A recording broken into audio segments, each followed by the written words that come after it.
Oh, these cookies. Put that cookie down now. I'm sorry. Here. Thank you. Yum, yum, yum, yum, yum. Yeah, they have dairy in them, and I know you haven't taken your lactate yet. Yeah, I just... So, sorry, I overreacted. I apologize. You're okay. Okay, thank you.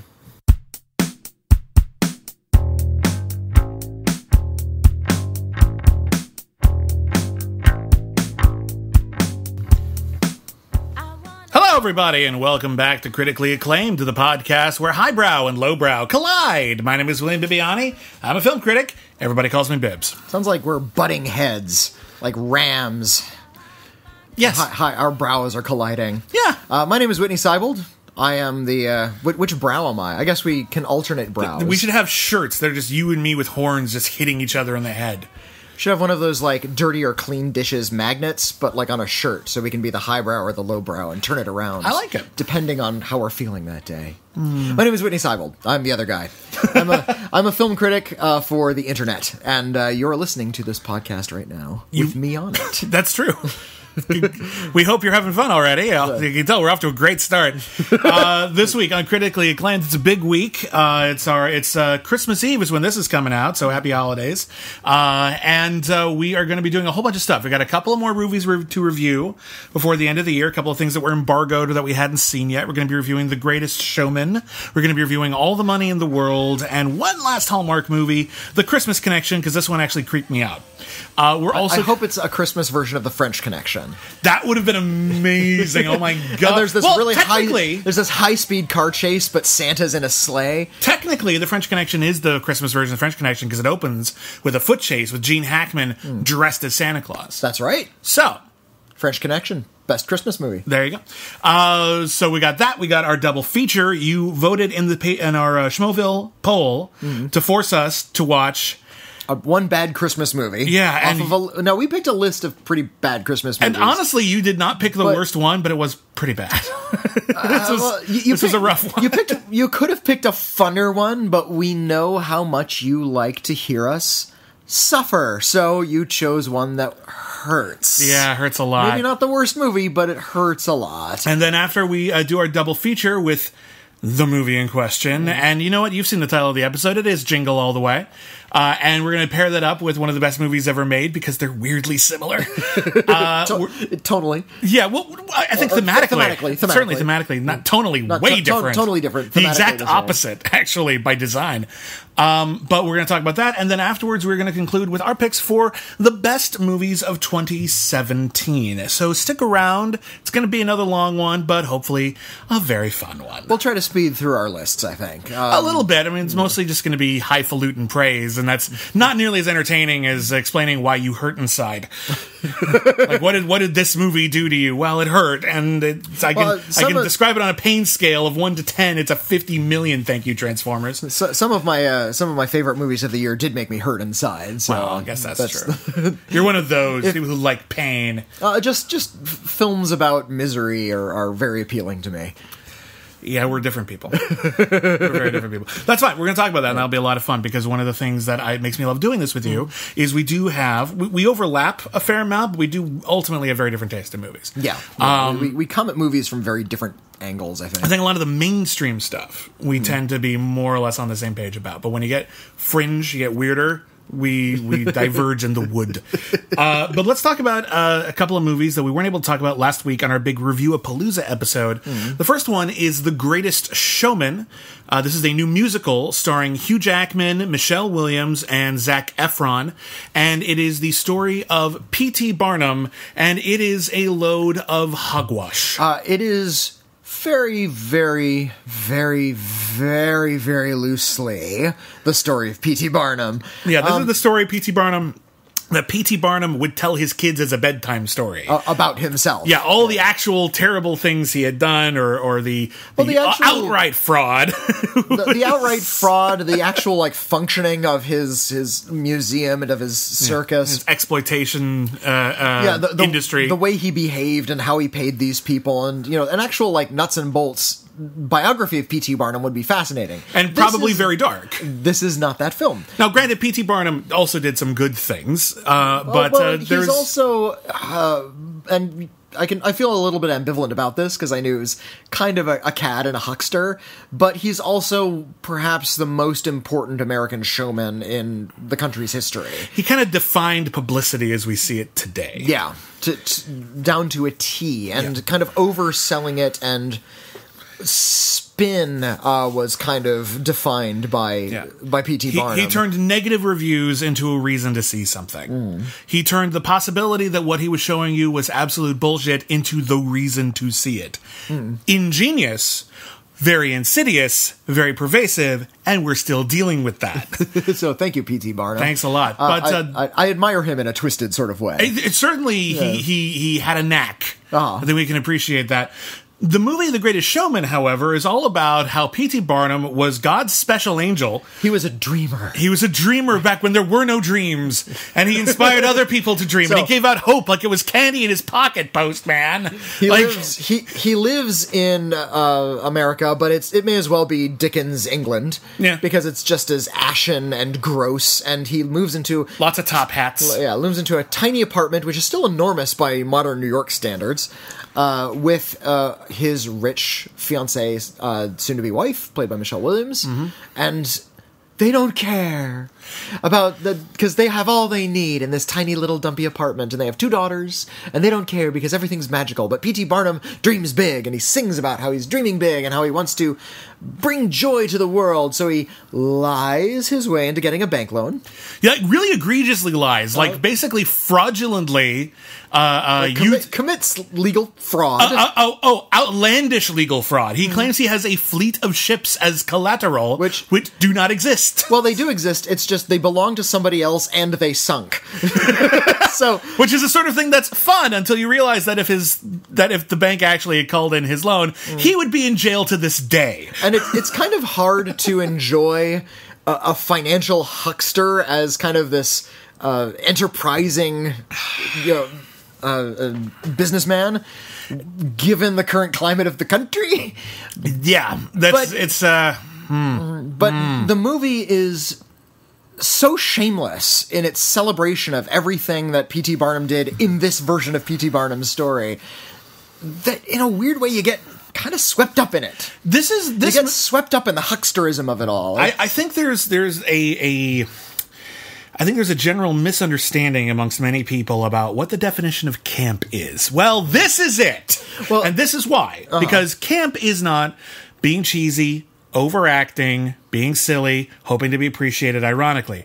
Camp is being 100% genuine but the only way to appreciate it is on a different level. Is to laugh at it rather than with it. Yeah, and I think... Susan Sontag very eloquently put it forward that camp cannot be intentional. Yeah, exactly. If it's intentional, it's satire, it's comedy, it's overplaying, it's melodrama. It could be a bunch of melodrama, but it can never be camp unless it happened by accident. And with camp, and because it's genuine, camp isn't necessarily mean-spirited. If you actually intended to make something great and people do enjoy what you did, there's a certain level of honest affection there, but there's also, holy shit, can you believe how unbelievably fake The Greatest Showman is, and it's so fake in every single frame, from the sentiment to the history to just the way that every plot point plays out just exactly right, just exactly off of a studio note from the 40s. Hollywood manipulation at its finest. Yeah. That honestly, like you and I were clapping and cheering when things were terrible. Yeah. Like when a plot point was like just Hugh Jackman racing down the streets like he's got a golden ticket to his wife. Yeah.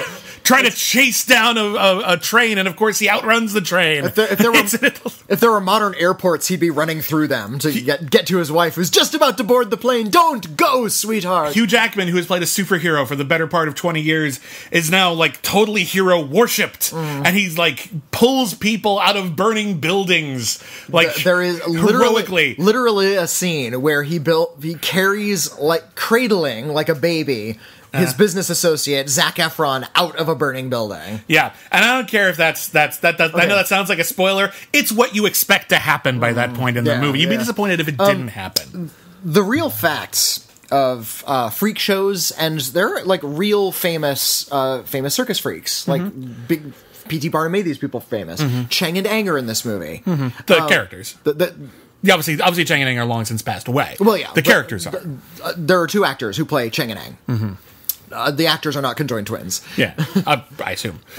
No, they're not. I looked them up. It would be really hard to find conjoined actors to play Chang and Eng.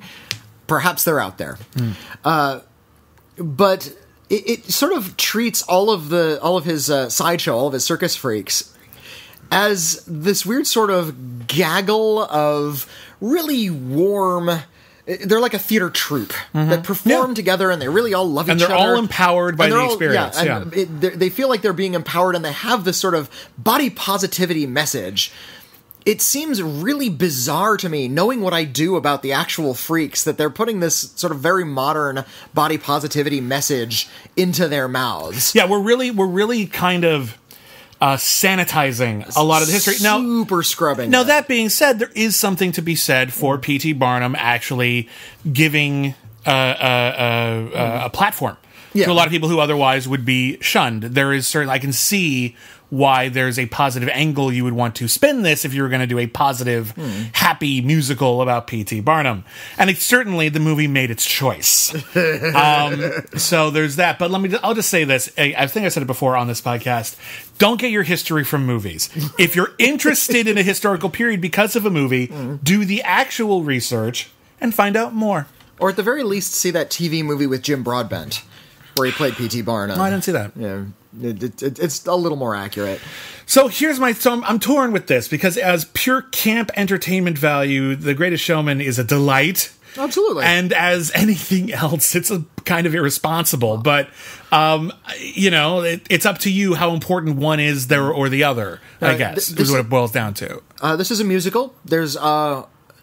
The dancing is pretty good. The dancing's quite good. There's one terrific number with Hugh Jackman and Zac Efron and a bartender. Oh my god, it's so fucking where Hugh funny. Jackman is trying to talk Zac Efron into joining his business enterprise, and it's sort of this back and forth song, and they're taking shots, and the bartender is very quickly he's like a stagehand. He's like putting props in place and running across the stage to put a prop in another place. Yeah, and there's he might as well be wearing a black body stocking. And there's a part when the bartender just says "fuck it" and joins in the dancing. That is so deliriously silly that they just own it, and it's really fun. The songs, however, are pop songs. Mostly pop songs. It's odd that the kind of big barn burner Broadway-style musical numbers that you find in film are still being relegated to animated films. You just think of something like Frozen. Those are all Broadway songs. And I think Disney certainly had Broadway in mind when they were being written, and the people who wrote them worked in Broadway. So it all makes sense. Well, Broadway was still a very dominant form of American popular culture at the time. Yeah. I find it a little bit strange that when Hollywood tries to make its own original musical that wasn't a stage production first, they tend to write more radio-ready pop songs, and that's what all of the music is in The Greatest Showman, which pretty much is super anachronistic, and I think one of the reasons why it becomes kind of enjoyable to watch. If there were a little bit more Broadway, it would feel a little bit more showy and kind of a little bit more sincere through its theatricality. Yeah, but you can't use the word anachronistic, though, because this is taking place in the mid-19th century when they did Broadway as we know it didn't exist. And we were having more, it would be more Broadway. Light opera than anything else. Yeah, I guess so. So even that doesn't work. But it feels all the more anachronistic because they're super modern songs. It's an odd duck overall. That's certainly true. And honestly, there's a couple of fun songs, but there's also a lot where I'm just like, I'm not going to hold those with me. They're not. I enjoyed the performances of them, and the choreography was very dazzling a lot of the time. It's certainly a very pretty movie. I think This Is Me, like the Freaks number, is probably going to be up for an Academy Award. Possibly, that's kind of like the big centerpiece number, even though it's kind of sealed off from the rest of the film in a lot of ways. To be clear, we're using the word freaks with sort of quotes. And because that's how they're presented in the film, that's the word that they own. I just want to make sure no one's thinking that we're being negative. We're trying to... The word freak I use in the most dignified possible way. I don't use the word as a pejorative. Okay, well, I just want to make sure we're clear here that we don't mean anything hurtful. Because honestly, although it is indeed a sanitized version of history, the desire to look back at something and try to apply such a positive attitude to it, which is, well, here's the good that came out of that I can appreciate. It's just also not entirely true, and it's what you call bunk. Yeah. I was, and P.T. Barnum famously said, "There's a sucker born every minute." True to form, he didn't even say that. Or if he did, he didn't write it. He didn't write it. So there's another sucker right there. It's attributed to him, and he very famously took a great deal of pride in fooling people. So if young people go in, or just anybody goes into this movie, and they think this is the story of P.T. Barnum. P.T. Barnum is, looking in from the afterlife going, hey, I did it again. In a way, it would be disingenuous if it wasn't full of life. If it were honest. I feel like if this movie is one title card away from being great. I feel like if it had opened with something to the effect of, just on a title card, everything you're about to see is a lie, and that's exactly what you came to see. That would be just self-aware enough, almost like Man in the Moon, where Andy Kaufman comes up and says, this is all crap. Be just self-aware enough that I think you could get away with all of that. But it's not. It's really sincere from beginning to end. Super-duper sincere. And there's an undeniable entertainment value to it. That sort of wrong-headed sincerity that we're really kind of responding to. It's hard not to get swept up in it. It's also important to remember not to get too swept up in it. For better and worse. Okay, the next big thing, another one that we missed, that we weren't able to review last week. And sadly, I didn't see this one, so you'll have to tell me about. It's a very unusual production, All the Money in the World, based on the true story about the kidnapping of J. Paul Getty III. Ridley Scott's second film this year. He also did Alien Covenant. Oh, that's right. All the Money in the World. Stars Michelle Williams again. She plays the daughter-in-law of J. Paul Getty, the world's first billionaire. The idea of this much wealth did not exist before J. Paul Getty. J. Paul Getty was played by Kevin Spacey. Then the horrors happened, or at least we found out about them more accurately. The news broke, as it were. Yeah, and so they immediately cut him out of the movie and recast him with Christopher Plummer. Which seems like a better casting choice, but yeah. Yeah, Kevin Spacey would have been under a ton of makeup. There's no reason to have him play a 90-year-old man. Christopher Plummer, I believe, is in his late 80s. He's closer to J. Paul Getty's actual age at the time. And I'm going to say it right now. Christopher Plummer and Michelle Williams are the best parts of the movie. Okay. They give really, really good performances. Christopher Plummer is so rich he's barely recognizable as human. His perspective on the world is so vastly different from any other person we see that it makes him not just out of touch, just alien. And the story goes that J. Paul Getty III was kidnapped. They sent a call into his mother saying, we'll return him safely for $17 million. We know you have it. Yeah. She did not, because she had recently divorced and agreed to take nothing in exchange for custody of the kids. Wow. So she has nothing. J. Paul Getty has everything, and he refuses to take her calls. And while she's waiting to get him on the phone, he gives a press conference saying, I will pay literally nothing for that kid. Wow. And his argument is that if I pay money for that kid, every person I know is going to get kidnapped. I can't let that happen.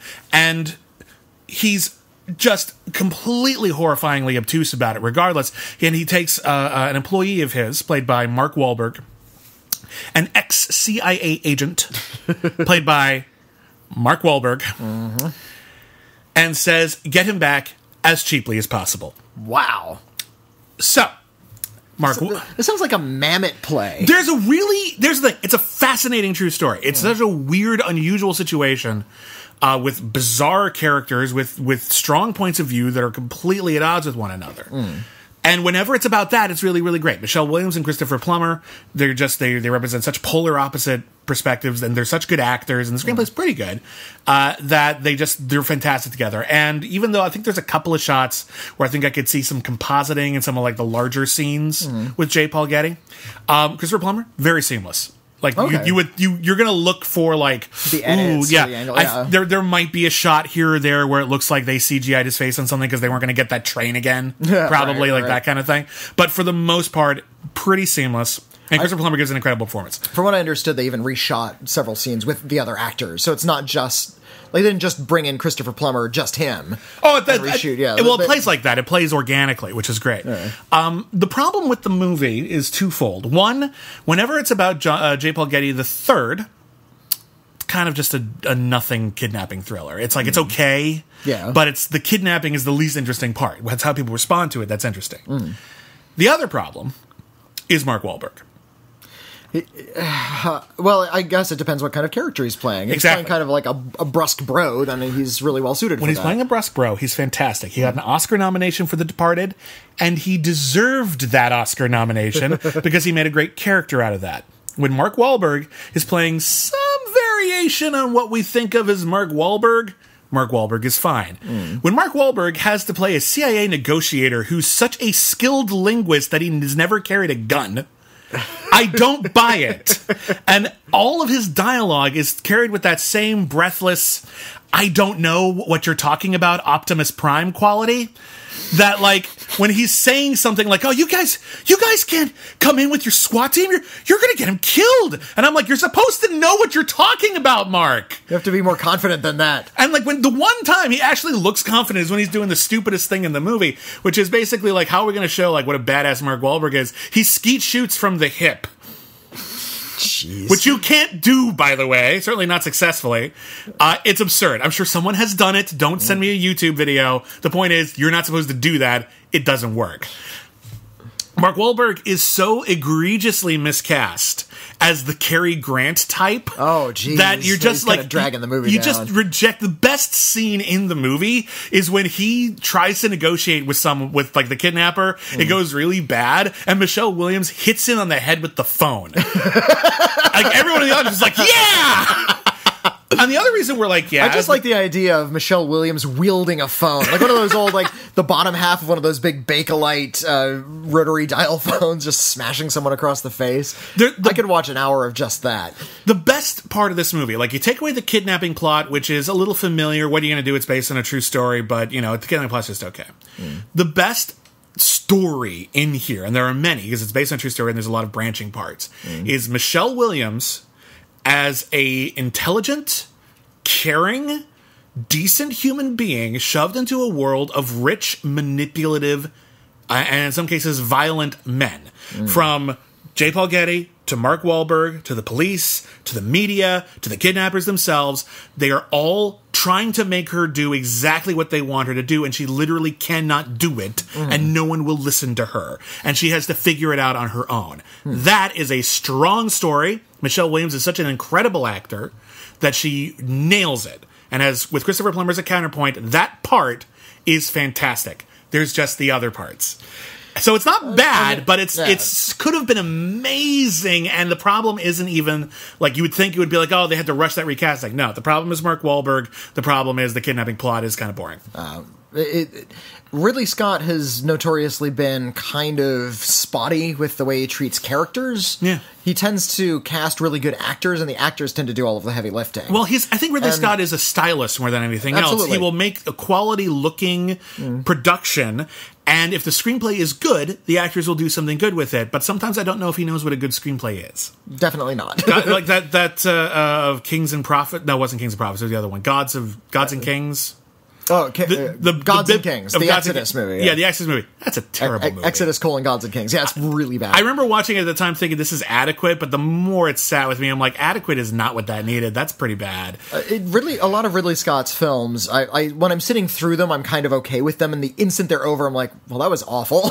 Yeah, I turn on them almost immediately. Or even just, not even just awful, it's just like Matchstick Men is a movie. Yeah, Body of Lies is gone from my mind. It's got a couple good performances. It's but when he gets right material, he's absolutely fantastic. We talked about The Martian already. We love that movie. I love Blade Runner. I love... however good The Martian is, however, is counterbalanced by The Counselor, which is so terrible that it makes you want to puke up your own eyes. It's just awful. Yeah. So he's a hit or miss director, and this is hit and miss in the same film. Okay. But if you're interested in it, either as a novelty or even just as for the history of it, or even if you're just a fan of Michelle Williams and or Christopher Plummer, it's worth seeing. Well, all right. And then lastly... Tell me about what Hallmark is up to on this beautiful, placid Christmas Eve. First off, if you've been listening to the podcast and you haven't skipped over my reviews of Hallmark movies, there's a great sketch on Saturday Night Live recently, which is their advertising for various Hallmark movies, many of which star James Franco as, like, some Canadian actor who you've never heard of. And what's great about the sketch is that it's all basically true. And they'll talk about, yes, come see all of our 21 movies for Christmas, all shot in Ottawa in the same month. Watch out for that gazebo. And they show the gazebo in a whole bunch of different scenes. Or like, Diana Good Christmas is, she's got to have that big account, but she ended up going to start her own Christmas tree farm, and she fell in love with her old high school sweetheart, who's secretly Santa. And then, like, the phone rings, and there's like... The problem with satirizing the Hallmark Christmas movies is the satires in the real thing are going to sound really, really...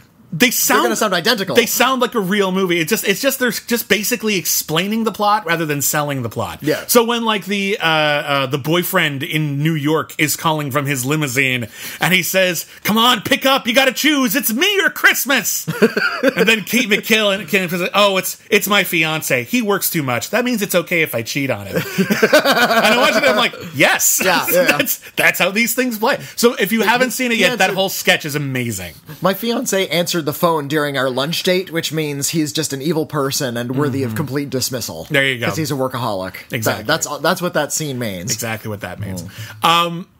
The last of the Hallmark Christmas movies that I'm going to see before Christmas proper, and as the result, the last one I'm going to bother you with, at least for now, is one of the more surreal ones, and it's all a matter of tone. It's called The Christmas Connection. And like many Hallmark movies, it is about someone who gets snowed in or misses their flight for Christmas and gets stuck in a town and befriends like a single parent and their cherubic child. This one's kind of weird for a couple of reasons. First off, they're not in a small town, they're in Chicago. That's a little off. Yeah, that's kind of weird, right? That they're in Chicago. It's just sort of just like, how are you going to get that small town vibe out of Chicago? They try. Doesn't quite work, but they try. It's still filmed in Manitoba, right? Yeah. It stars Tom Everett Scott as the hunky single dad. Tom Everett Scott. From That Thing You Do. I like him fine. He's a good actor. The thing is though, it's about... He was in La La Land. He was in La La Land, briefly, but important role. Well, it was the role like, is that Tom Everett Scott? It is! It's Tom Everett Scott! Whatever happened to him? He's in La La Land right now. It's about a flight attendant who is taking care of an unaccompanied minor, but her dad doesn't get through security in time, so she misses her Christmas flight to Bali. That was her Christmas. She doesn't really celebrate Christmas super hard, so she was just going to go to Bali and hang out. Sounds like a fun Christmas, but all right. Sounds like a fantastic Christmas. But of course, they shame her.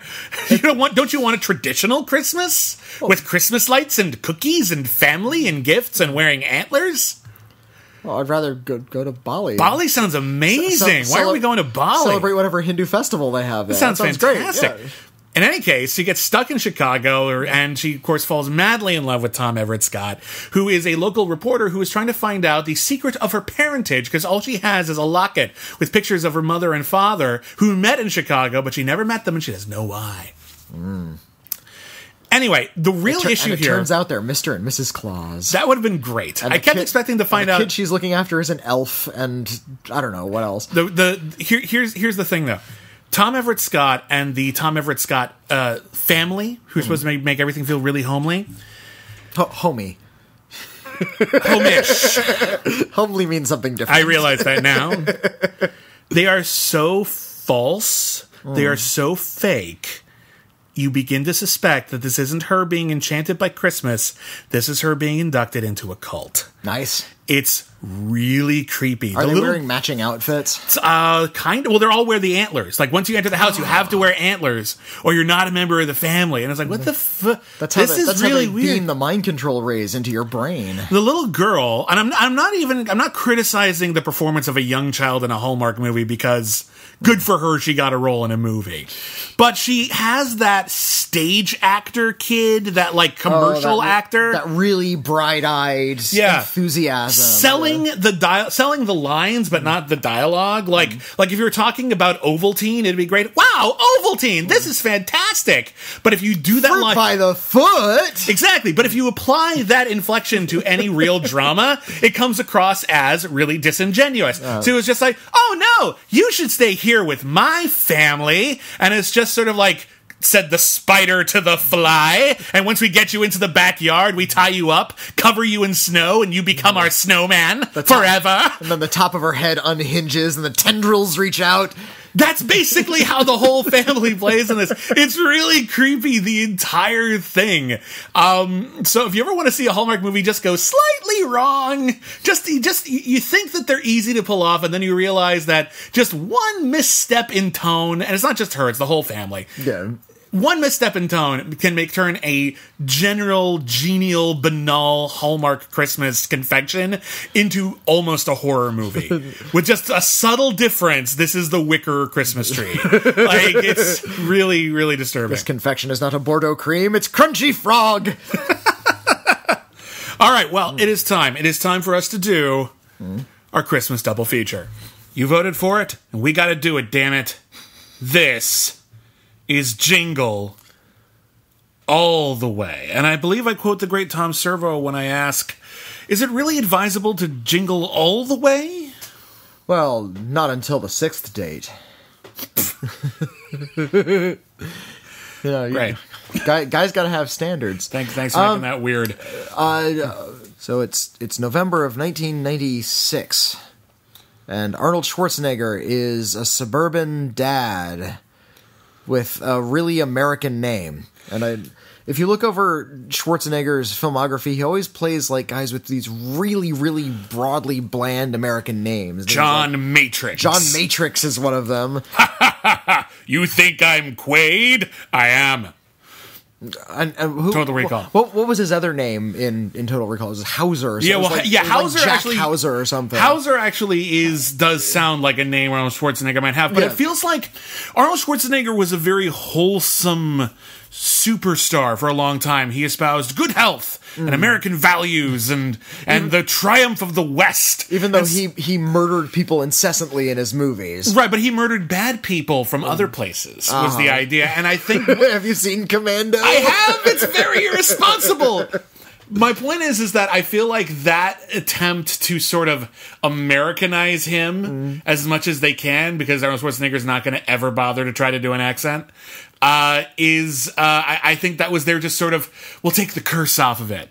We'll call him Jack Jones. My guess is they had these screenplays already written, and they said then when they attached Arnold Schwarzenegger, they didn't bother changing the scripts at all. Well, supposedly Jingle All The Way was originally probably going to be a Tim Allen joint.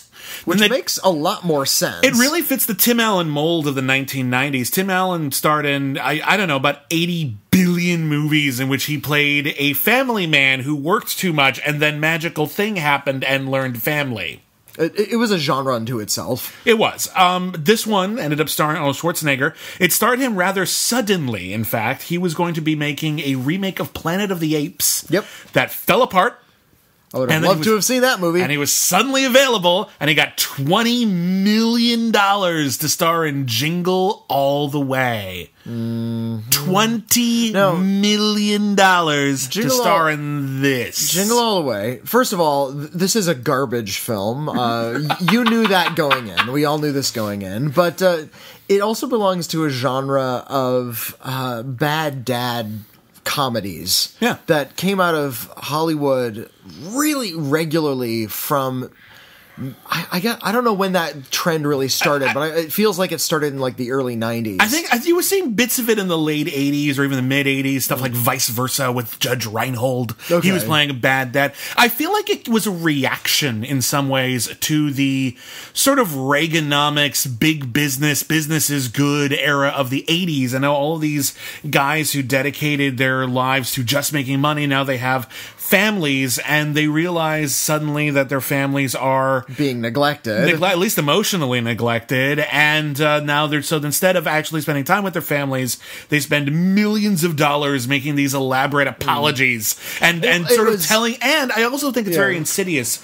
Spending millions of dollars to tell people at home that working is bad, you should spend more time with your families. Leave the millions to us. It's way less fun. I think this was an attempt of out-of-touch bazillionaires trying to redeem themselves through these really bland feature films. Yeah, and really and assigning it to like screenwriters who probably knew better. Well, but they're under assignment, so they're just going to do what they do. It's thematically appropriate. You know, okay, so the plot of Jingle All The Way, I'll get to my point back in a second. If you aren't familiar with it, I'm surprised, but Jingle All The Way stars Arnold Schwarzenegger as a busy business dad who only likes business, and his son, played by Jake Lloyd, who would go on to play Anakin Skywalker in The Phantom Menace, he wants, for Christmas, a Turbo Man doll. Now, Arnold Schwarzenegger at the beginning of the film fails his son for the umpteenth time and says, no matter what, you're getting that Turbo Man doll. I will buy your love. And Jake Lloyd wants that Turbo Man. Turbo Man is the hottest toy of the season. It is the new Furby. It is the new Power Ranger. It is the new Cabbage Patch doll. It is the new... Tickle Me Elmo. Yeah, Tickle Me Elmo, which was that same year, was the big Christmas toy. Everyone was like punching each other in the face to try to buy because Amazon didn't exist yet, and everyone actually had to run out and find these things in person if they wanted to acquire them. The thing that kicked off this whole notion of the hot Christmas toy, in my experience, was the Cabbage Patch Kid. That's the first you've heard of them. I'm sure there were other big Christmas items, but the Cabbage Patch dolls, which were just dolls in cabbage, were so popular that they had people hard plastic heads, cute faces, and soft huggable bodies, and they came with birth certificates. And they had little birthmarks on them. Which I'm sure William Castle came up with and sold to them. It's a great gimmick. Very William Castle gimmick, and it worked. It did. Those things sold like baby-shaped hotcakes. And listen, it was a huge deal. Every kid wanted one, and every parent wanted to buy their kids love, and they did. What I think is very telling about this movie is there's one line of dialogue that is, I think it's spoken by Sinbad, but... basically, Schwarzenegger and Sinbad, who plays a sort of working stiff postal worker who he couldn't get his son a Turbo Man doll because he was working too hard and he never had a day off. So they're both kind of screwed on Christmas Eve trying to find the hottest toy in town, and they get in a series of misadventures.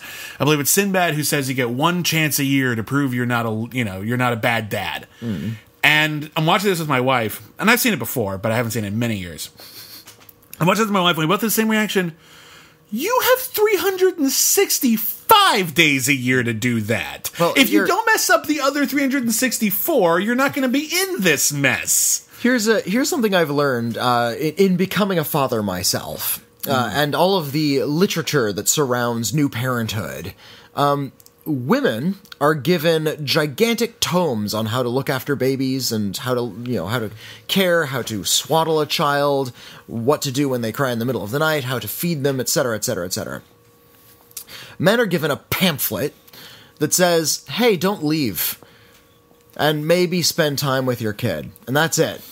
Where did you get this pamphlet? Is it at the library? Like, I would run across it at like libraries and like kids sections. Like, so you're being literal about this. You're not exaggerating for comedic effect. You literally get a pamphlet. You get there's no book. There's a pamphlet. Little tiny slim volumes about how to be a good dad and how being a good dad means just don't leave. I find it really hard to believe there isn't a book. There are books. Okay, like here and there, but comparatively, the Be a Good Mom section is rather enormous, whereas Be a Good Dad is kind of trim in comparison. Yeah. And I've just learned in becoming a father that fathers seem to be held to a very, very low standard. So, getting a toy for your kid, if that's all you need to do, that makes you a good dad. Well, listen, if that was all you need to do, then yeah, you got to do that. But that's not it. Though. In the world of Jingle All the Way, that's all that's required. And to redeem himself in the eyes of his son is to buy his son a toy, or, in the case of this film, by the very end, become a toy. That's a fair point. So basically, we're introduced to Arnold Schwarzenegger at his place of business, and he's a salesman of some sort. He sells things over the phone, and his line is, "Remember, you're my number one customer." And he says that like in a montage, like 20 different times. And what you realize is that this guy is incredibly disingenuous with his affection, and he'll say anything, but won't actually do anything in order to prove himself. And then he misses his son's karate recital. It's called a demonstration. Okay. But it's on a stage in a darkened theater, so I don't quite understand that. I also liked how the karate coach, or sensei, or he wore a Santa hat, just so you know it's Christmas. Yeah, like they do. And I was involved in martial arts when I was a child. I was on a judo team, and we had to like win tournaments to get promotions. Jake Lloyd, how old would you say Jake Lloyd is in this movie? He's like 6. 6 or 7. He's pretty young. He's a young kid. Yeah. And he's already been promoted like 5 times. Like, he's a prodigy. Has he won that many tournaments? I don't know. Also, I don't know the strange color dynamics, and there's this whole phenomenon. Because purple is important. Yeah, purple is important. Purple's like, in actual martial arts, kind of far down the line. Like, you don't get to be a purple belt until you're like out of high school. Yeah. There's this whole phenomenon of the McDojo that my sister, who is an Olympic-level judo champion, by the way, really, really hates. And this movie just sort of rubbed me the wrong way in terms of its inaccuracy of actual martial arts. Yeah. Well, in any case, his promotion actually is kind of meaningless. Well, okay, fine. Arnold Schwarzenegger finally comes home.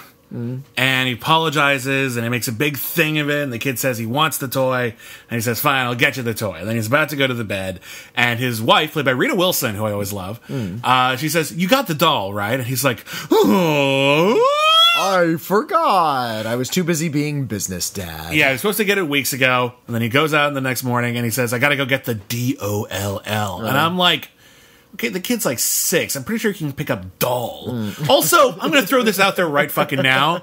It's an action figure. He's corrected on that. Eventually. He gets by with a really long time with that shit. Okay, are you still distinguishing between doll and action figure? I believe that... Here's the deal. I think an action figure is a doll. Yes. I will grant you that. A doll is not necessarily an action figure.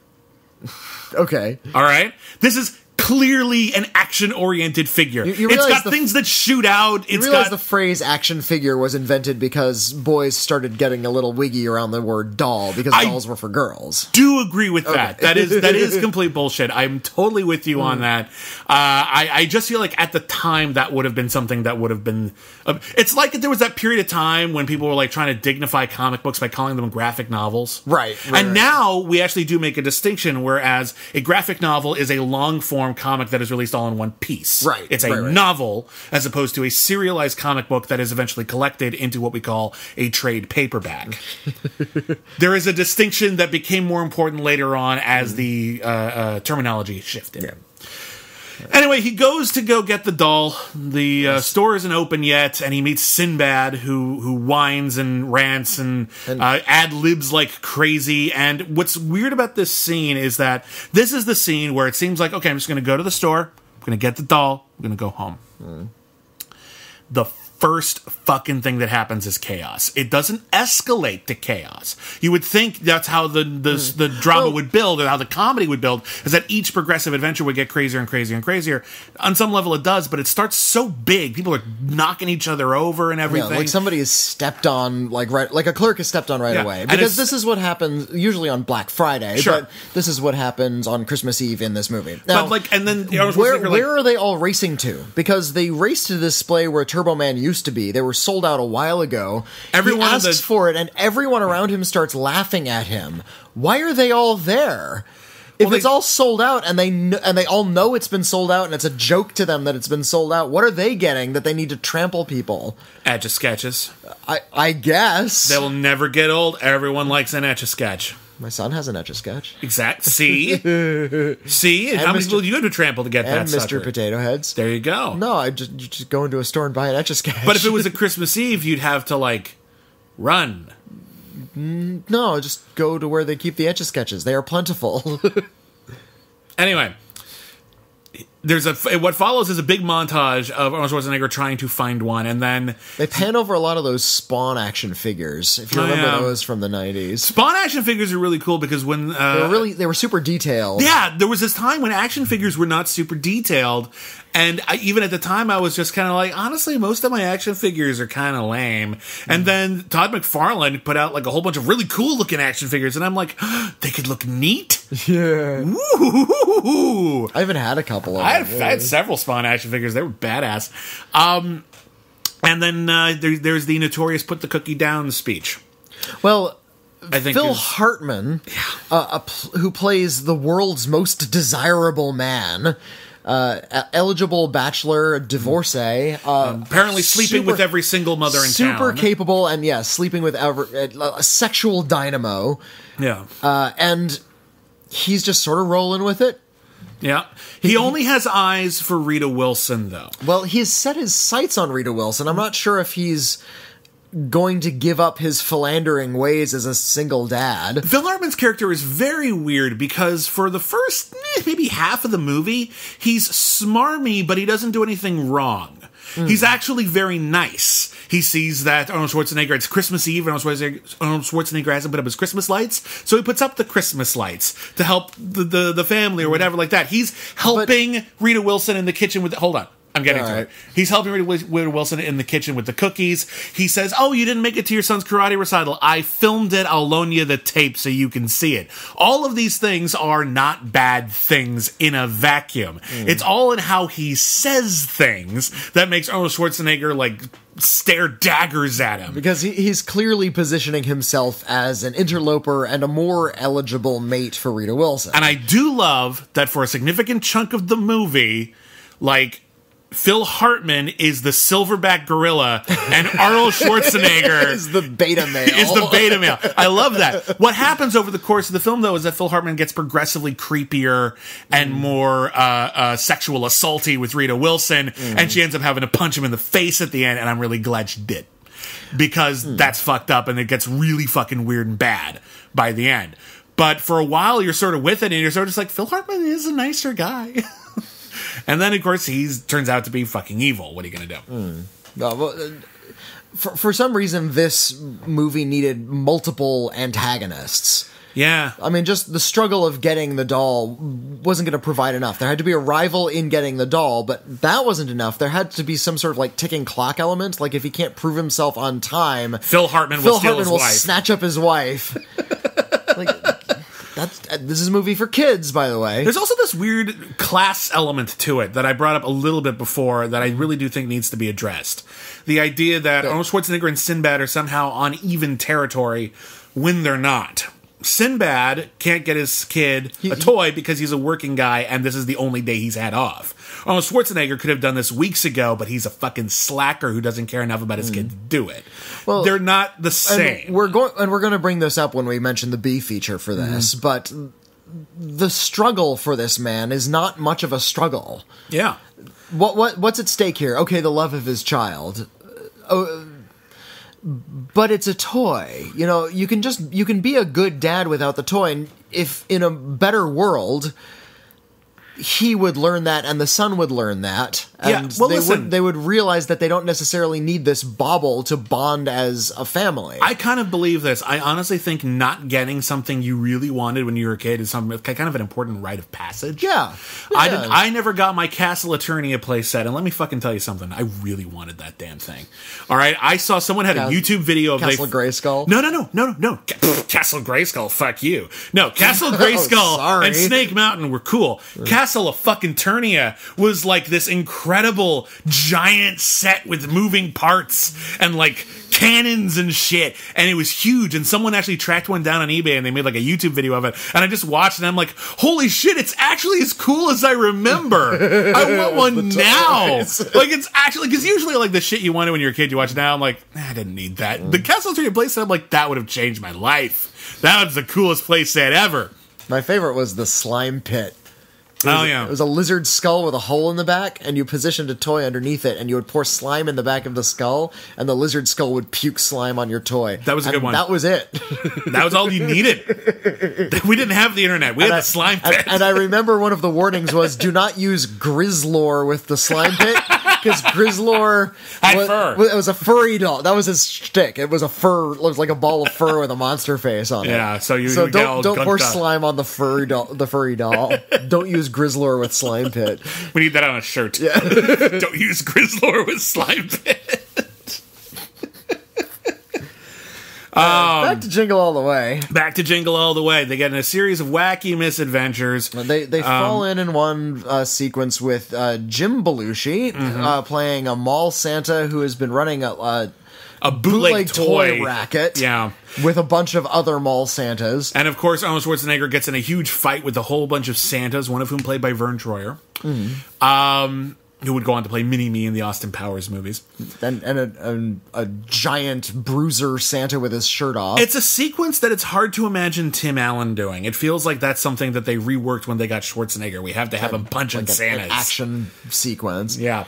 There's a scene... They run afoul of the police out of this, so the cops are also on their trail. Okay, things are escalating. Wacky adventures. They keep running into the same cop over and over again. Arnold Schwarzenegger keeps knocking over his motorcycle. They get cornered by the cops, Sinbad and Schwarzenegger's character at one point, and Sinbad pulls out a package and says, "This is a bomb."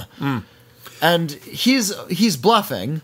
He knows it's not a bomb, but he's already pulled this trick before, and we found out that because this was a time when, first off, the idea of the disgruntled postal worker was still kind of fresh, but also seen as sort of this weird cultural quirk, and it's okay to make fun of it. It was also, fodder for comedy. Yeah. And also the idea of a sort of a mailbox bomb was another thing that had happened, but didn't seem totally horrifying because we hadn't had a larger cultural context of horrifying terrorism that seemed so pervasive that it reshaped our culture. So... It was okay to joke about. At the time, this was a relatively harmless joke, or so it seemed. Watch it today, it's really fucked up. And then the really fucked up bit is, after he puts down the bomb, and the cops are like, "Oh god, stay away," and they run away successfully, the bomb actually goes off. Yep. And the punchline is, "Oh, there was a bomb? People are monsters!" And then they just run away. And I'm like, you killed people. You killed them. I know they lived. Here's the thing: in a film that has just like a bunch of wacky shit, it's actually nice to have a joke that has like a setup and a payoff. So I actually kind of giggled at that moment because they paid it. They set it up earlier in the movie. Yeah. They brought it back and they paid it off in an unexpected way. It worked, and it actually is kind of funny.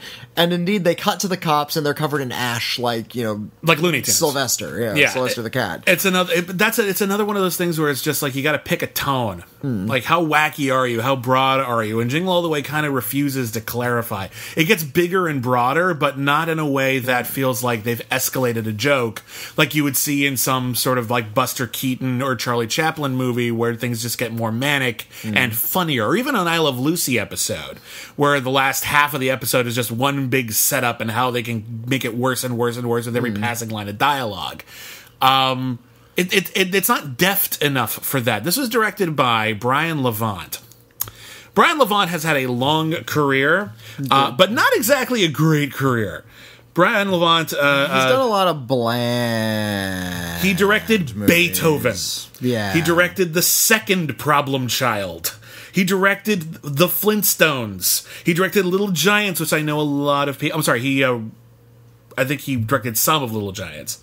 Okay. But he directed The Flintstones in Viva Rock Vegas. He directed Snow Dogs. He directed Are We There Yet? He directed Max 2 White House Hero, the straight-to-video sequel that came out just this year about Donald Trump's son teaming up with Putin's daughter to save the world with the help of a dog. He also did That's a real thing. I mean, they changed the names, but it's clearly them. The not at all celebrated sequel to A Christmas Story. That was also him. Oh, A Christmas Story 2. Where Ralphie's a teenager. now he doesn't want an air rifle, he wants a car. Now, this isn't to make fun of Brian Levant for having a career, because someone's got to direct those movies, and I'm glad it's not me. No, we don't need somebody to direct these movies. Just don't make these movies. My point is that he doesn't have... If we stop buying this crap, they'll stop making it. When you watch enough of his movies, you realize he doesn't really have a signature style. He's just sort of generally amiable. Yeah, well... And that's kind of all Jingle All the Way is, which is weird because it's kind of a deeply satirical premise. It's a very cynical premise about the holiday season, and it's a very structured joke. It's a very simple joke. Can't find doll. Horrible things happen, so I can't find doll. It's almost Kafka-esque. And you want to tightly wind the gears before you let that little wind-up robot go and knock into things. And it never goes. What you need is an actor or a comedian who's capable of slow burn. Tim Allen would have done fine, I suppose. But Chevy Chase would have made this Chevy really Chase would have funny. been perfect. Or if you want to go back a little bit, Jack Lemmon would have been.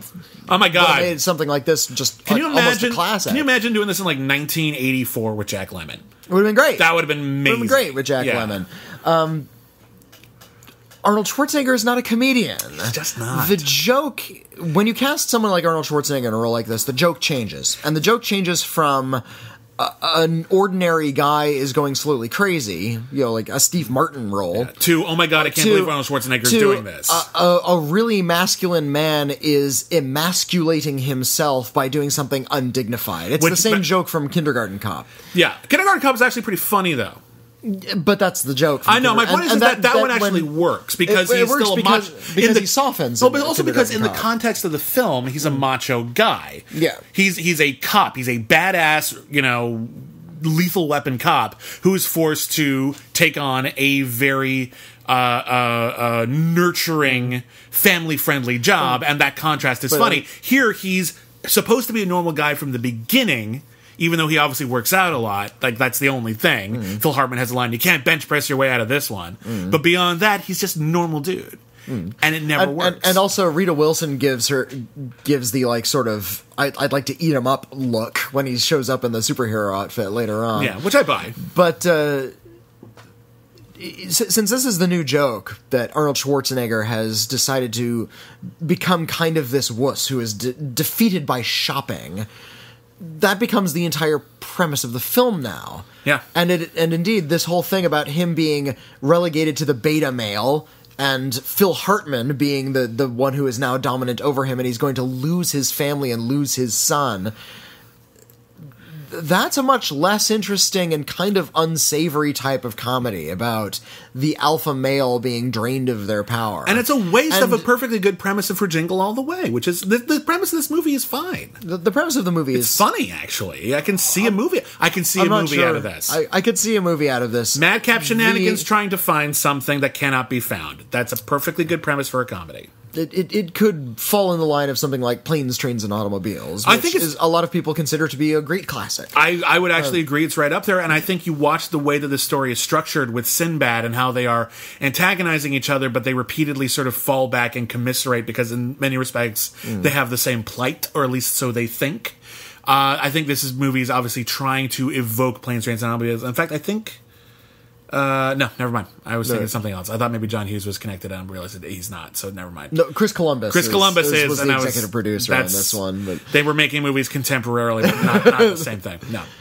No. So they cast Arnold Schwarzenegger, and they kind of bled out any potential for the story. Basically. And then when we finally come to the moment of reckoning, where he finds a way to get a Turbo Man doll by breaking into someone else's house and stealing one. And only then does he realize how far he's gone. How far he's fallen. And there's actually this moral moment that reminded me of our B feature. It's really good. Following that moment, it doesn't turn to a moment of redemption for him, and he doesn't decide to become like a good father and go to his son and say, I couldn't find this for you, but what's really important is that I'm going to be here for you. Christmas and together. It's the Grinch, but the Grinch learns that ultimately, no, wait, the toys did matter. Like that's what it is. But then we go on to the big climax where he decides to find his son at a parade, and this leads to him accidentally wandering backstage and meeting Curtis Armstrong. Yeah, Booger from Revenge of the Nerds, who's one of our more underrated actors, I feel. He's hilarious. I love Curtis Armstrong. Every time he's in something, he's great. He's a really underappreciated character actor. Yeah, it's weird because in some respects he is trying to learn that lesson by going to this parade and just being with his son. I need to be there. That's the important thing. But then he wanders into the backstage thing. He ends up putting on the Turbo Man outfit and going out onto a parade float to be Turbo Man. And the gag is that they have invented actual Turbo Man technology, including working jetpack. And I don't even mean bullshit Thunderball jetpack. I mean Rocketeer jetpack. Yeah, like he can blast through buildings They and stuff. finally made the jetpack literally everyone has always wanted, or always dreamed about, and they've only going to use it in this fucking parade in Minneapolis. It's like this Universal Studios stunt spectacular thing, and just to make things fit, poetic, Sinbad plays the villain in the villain's outfit. I don't know how he got it. He punched the guy. Or how he knew that what the stunts were going to be, or how this stuff worked, or where Schwarzenegger was going to be at any given moment. Mm-hmm. Don't think about it. You'll just hurt yourself. And when he gives one of the things is he gets to choose a kid to give a toy to, and all the kids wave. Hey, and naturally he picks his own son and gives his son the toy, and he feels like he's the hero. So he didn't learn any lesson. Not functionally, no. And then the kid, in kind of a sweet moment, decides to give the toy to somebody else. He gives the toy to Sinbad, who desperately needs it for his own kid. We never meet, by the way, and I feel like that's something I wish we could have seen at some point. Where he actually presents the toy to his son. Or just cut to the kid at some point, or have him call his wife at home, and he's also in the exact same spot. It kind of would have been kind of pointed. Yeah. But so Jake Lloyd has this moment where he learns, you know what, it's okay. Christmas is about giving. I'm going to give you this toy. And then they undo that moment even, because Arnold takes off his helmet and he's like, oh, well, my dad is Turbo Man. He's the best toy of all. The end. That's kind of where it leaves us. Nobody learns any real lessons other than consumerism is great. Yeah. Getting a toy is the right thing to do, and it's the only way to earn love. I have a philosophy that basically there's only two endings. And ultimately, and if you really think about it, there's only one. Something is gained and something is lost. Okay. That's every ending. If it's a happy ending, what is gained is worth more than what is lost. If it's a sad ending, what is lost is worth more than what is gained. Good screenwriting stuff. I think so. I think it's really simple. It's like, you look at like the difference between a Shakespearean comedy and a Shakespearean tragedy is, did everyone die? Then it's a tragedy. If they all die at the end, it's a tragedy. If they all get married, it's a comedy. Exactly. But I think you look at something like Rocky, which you should see. You should have seen Rocky by now. So I'm going to spoil the ending of Rocky because I think it's a famous ending. He loses the boxing match, but he gains his self-respect and he gains the respect of others. So it's a moment of triumph. Even though he technically lost. If you have both something lost and something gained, the ending feels fulfilling because it feels like you've been somewhere and something has changed. Jingle All The Way, nothing's lost, everything's gained. It feels false and useless. And I don't even know what's gained. Like his son, he bought his son's love. Yeah, I guess he didn't have to learn a valuable lesson. He just got the thing. The kid learned a lesson because the kid learned that he doesn't need the doll. The doll is just a thing, and he can do without that. And I guess he assumes his dad is going to keep that suit. But the kid is not the protagonist. Arnold Schwarzenegger is the one who starts out with a lesson to learn. And he doesn't really learn that lesson, or at the very least, learning that lesson doesn't get him anything. Ignoring the lesson gets him something. Therefore, it is useless thematically. So, I gotta tell you, I rewatched this movie. I saw it when it came out. I wasn't terribly enamored when it came out. I guess it was 96. I would have been 14 when this came out. It's probably a little too old for the Target demo. But I saw it in theaters. I was already in college by the time this was in theaters. I did not care. Saw it in theaters. I was a big Arnold Schwarzenegger fan. I saw it in theaters. I laughed enough that I didn't dislike it. But I also knew this isn't a very good movie. And watching it today, it's just not a very well-made comedy. It's not a very well-made family movie. It doesn't have a particularly interesting or effective or meaningful theme to it. It says nothing. Apart from the bomb that potentially killed a bunch of cops, I didn't laugh once. Which is a hell of kind of a sad thing to say. Hell of a critique.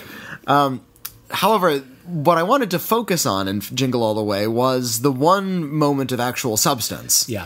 Which was where he's considering actually stealing another doll. Yeah.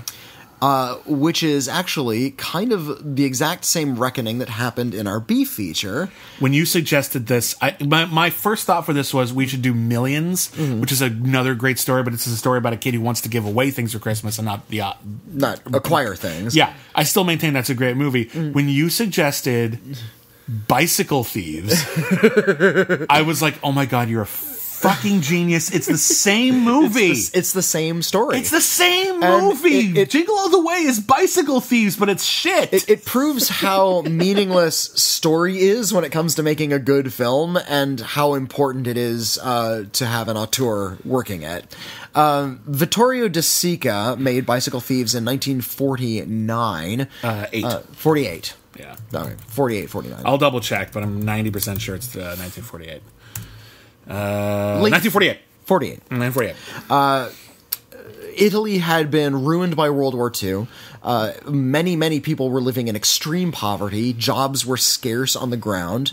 And this is often called, maybe not the first, but like maybe the third flagship or fourth of the movement known as Italian Neorealism. Yeah, Italian Neorealism is kind of what it sounds. It came out of Italy, and it was a new form of realism. Now, there's a couple of things in addition to the basic social climate that you need to know about Italian Neorealism. Again, people were impoverished. The country was rebuilding itself after a period of war and fascism.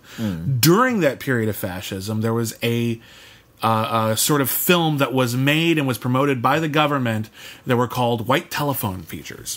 White telephone movies were movies about affluence. They were movies about conservative values, in which everything was exactly the way the fascist leadership wanted it to be, and if it didn't reflect your life, it's what you were supposed to want. And one of the biggest symbols of that was everyone had a white telephone, which was a luxury item. People were like, ooh, I've always wanted a white telephone. That kind of bullshit. And a lot of those films bled off of the imagery of American, like, Hollywood glamour. Which is also noteworthy, like in the 1930s during the Great Depression, glamorous movies were seen as rather an escape. And even a lot of the films that did reflect poor people in the Depression, they were often about people breaking out of it and falling in love with rich millionaires. Or even then, even if it was just about sort of the plight of the poor, they were really cleaned up. Oh, yeah. They were clean poor. They were Hollywood poor. They were clean and happy. Like you know, the urchin who has like a very artfully applied smudge of dirt on their cheek, and that's just to indicate that they're dirty. They're not actually dirty. Everyone is one audition away from being a millionaire. Exactly.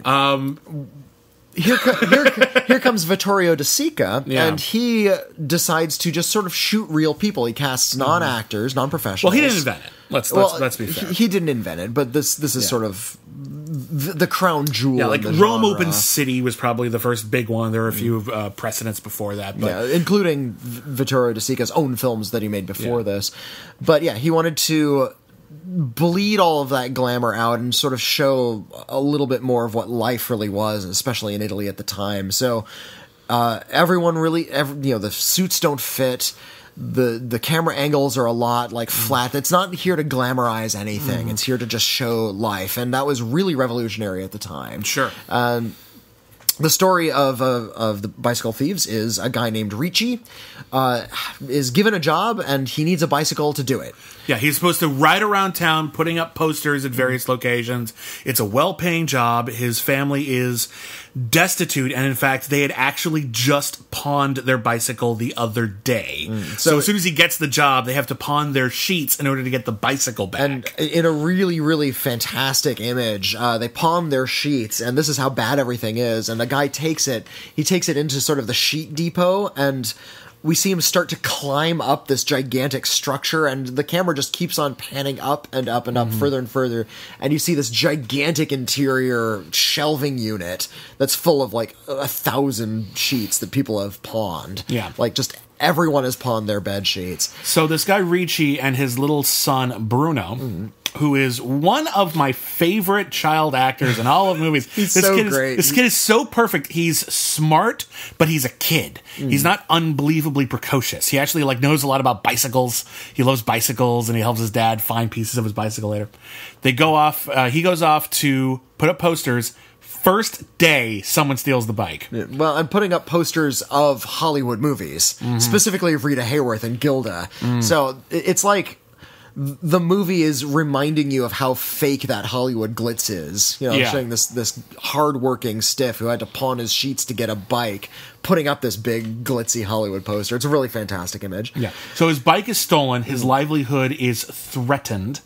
They're already in hock for this. They don't have sheets or a bike now. And if he doesn't get the bike back soon, he's not going to have the job. And if he doesn't have the job, they have nothing and they're going to starve.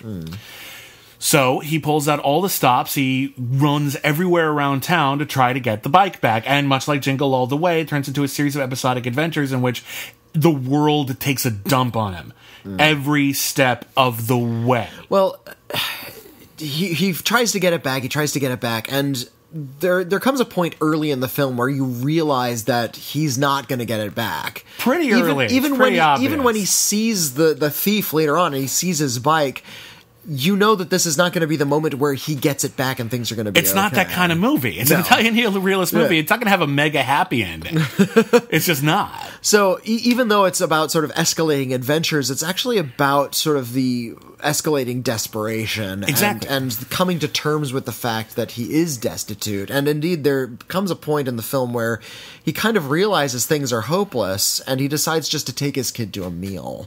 Yeah. And in a really stark illustration of where money is at this point in his life, they're looking over at people and they're having spaghetti, and he turns to his son and says, "We don't have the money to eat that way." Yeah.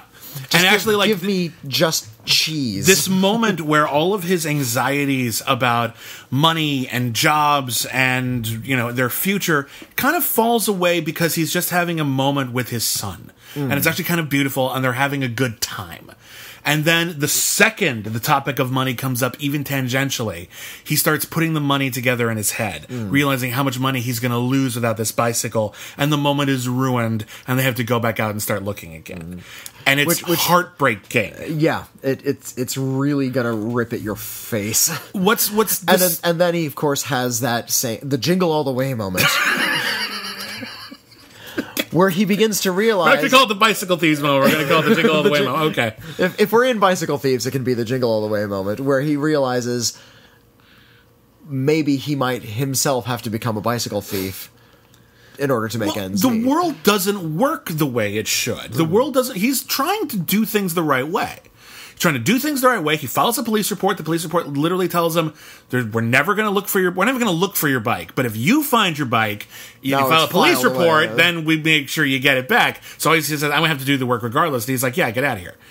He finds the guy. It's the guy. We've seen the movie. We know it's the guy. We know the guy who stole the bicycle. And he confronts him. But he confronts him like outside his own apartment. And everyone in his apartment is just like, "He's a nice boy. He doesn't have a criminal record." And the mom comes out. It's like, "Oh, my son. He's having a fit." And you realize that this is all this horrible sham, that everyone's just going to stick up for this guy, and no matter what happens, he's never going to get the bicycle. So he's like, well, fuck it. If the world is just broken, I might as well be a part of the broken system. I'm going to steal the bike. He sends his son away, and he steals the bike, and he's immediately caught because his life sucks. Well, and his son is crying, watching as his dad is shamed publicly and the guy fucking says, "You take my bike. It's the only thing I have." And I'm like, "Oh, you son of a bitch. You bastard. What?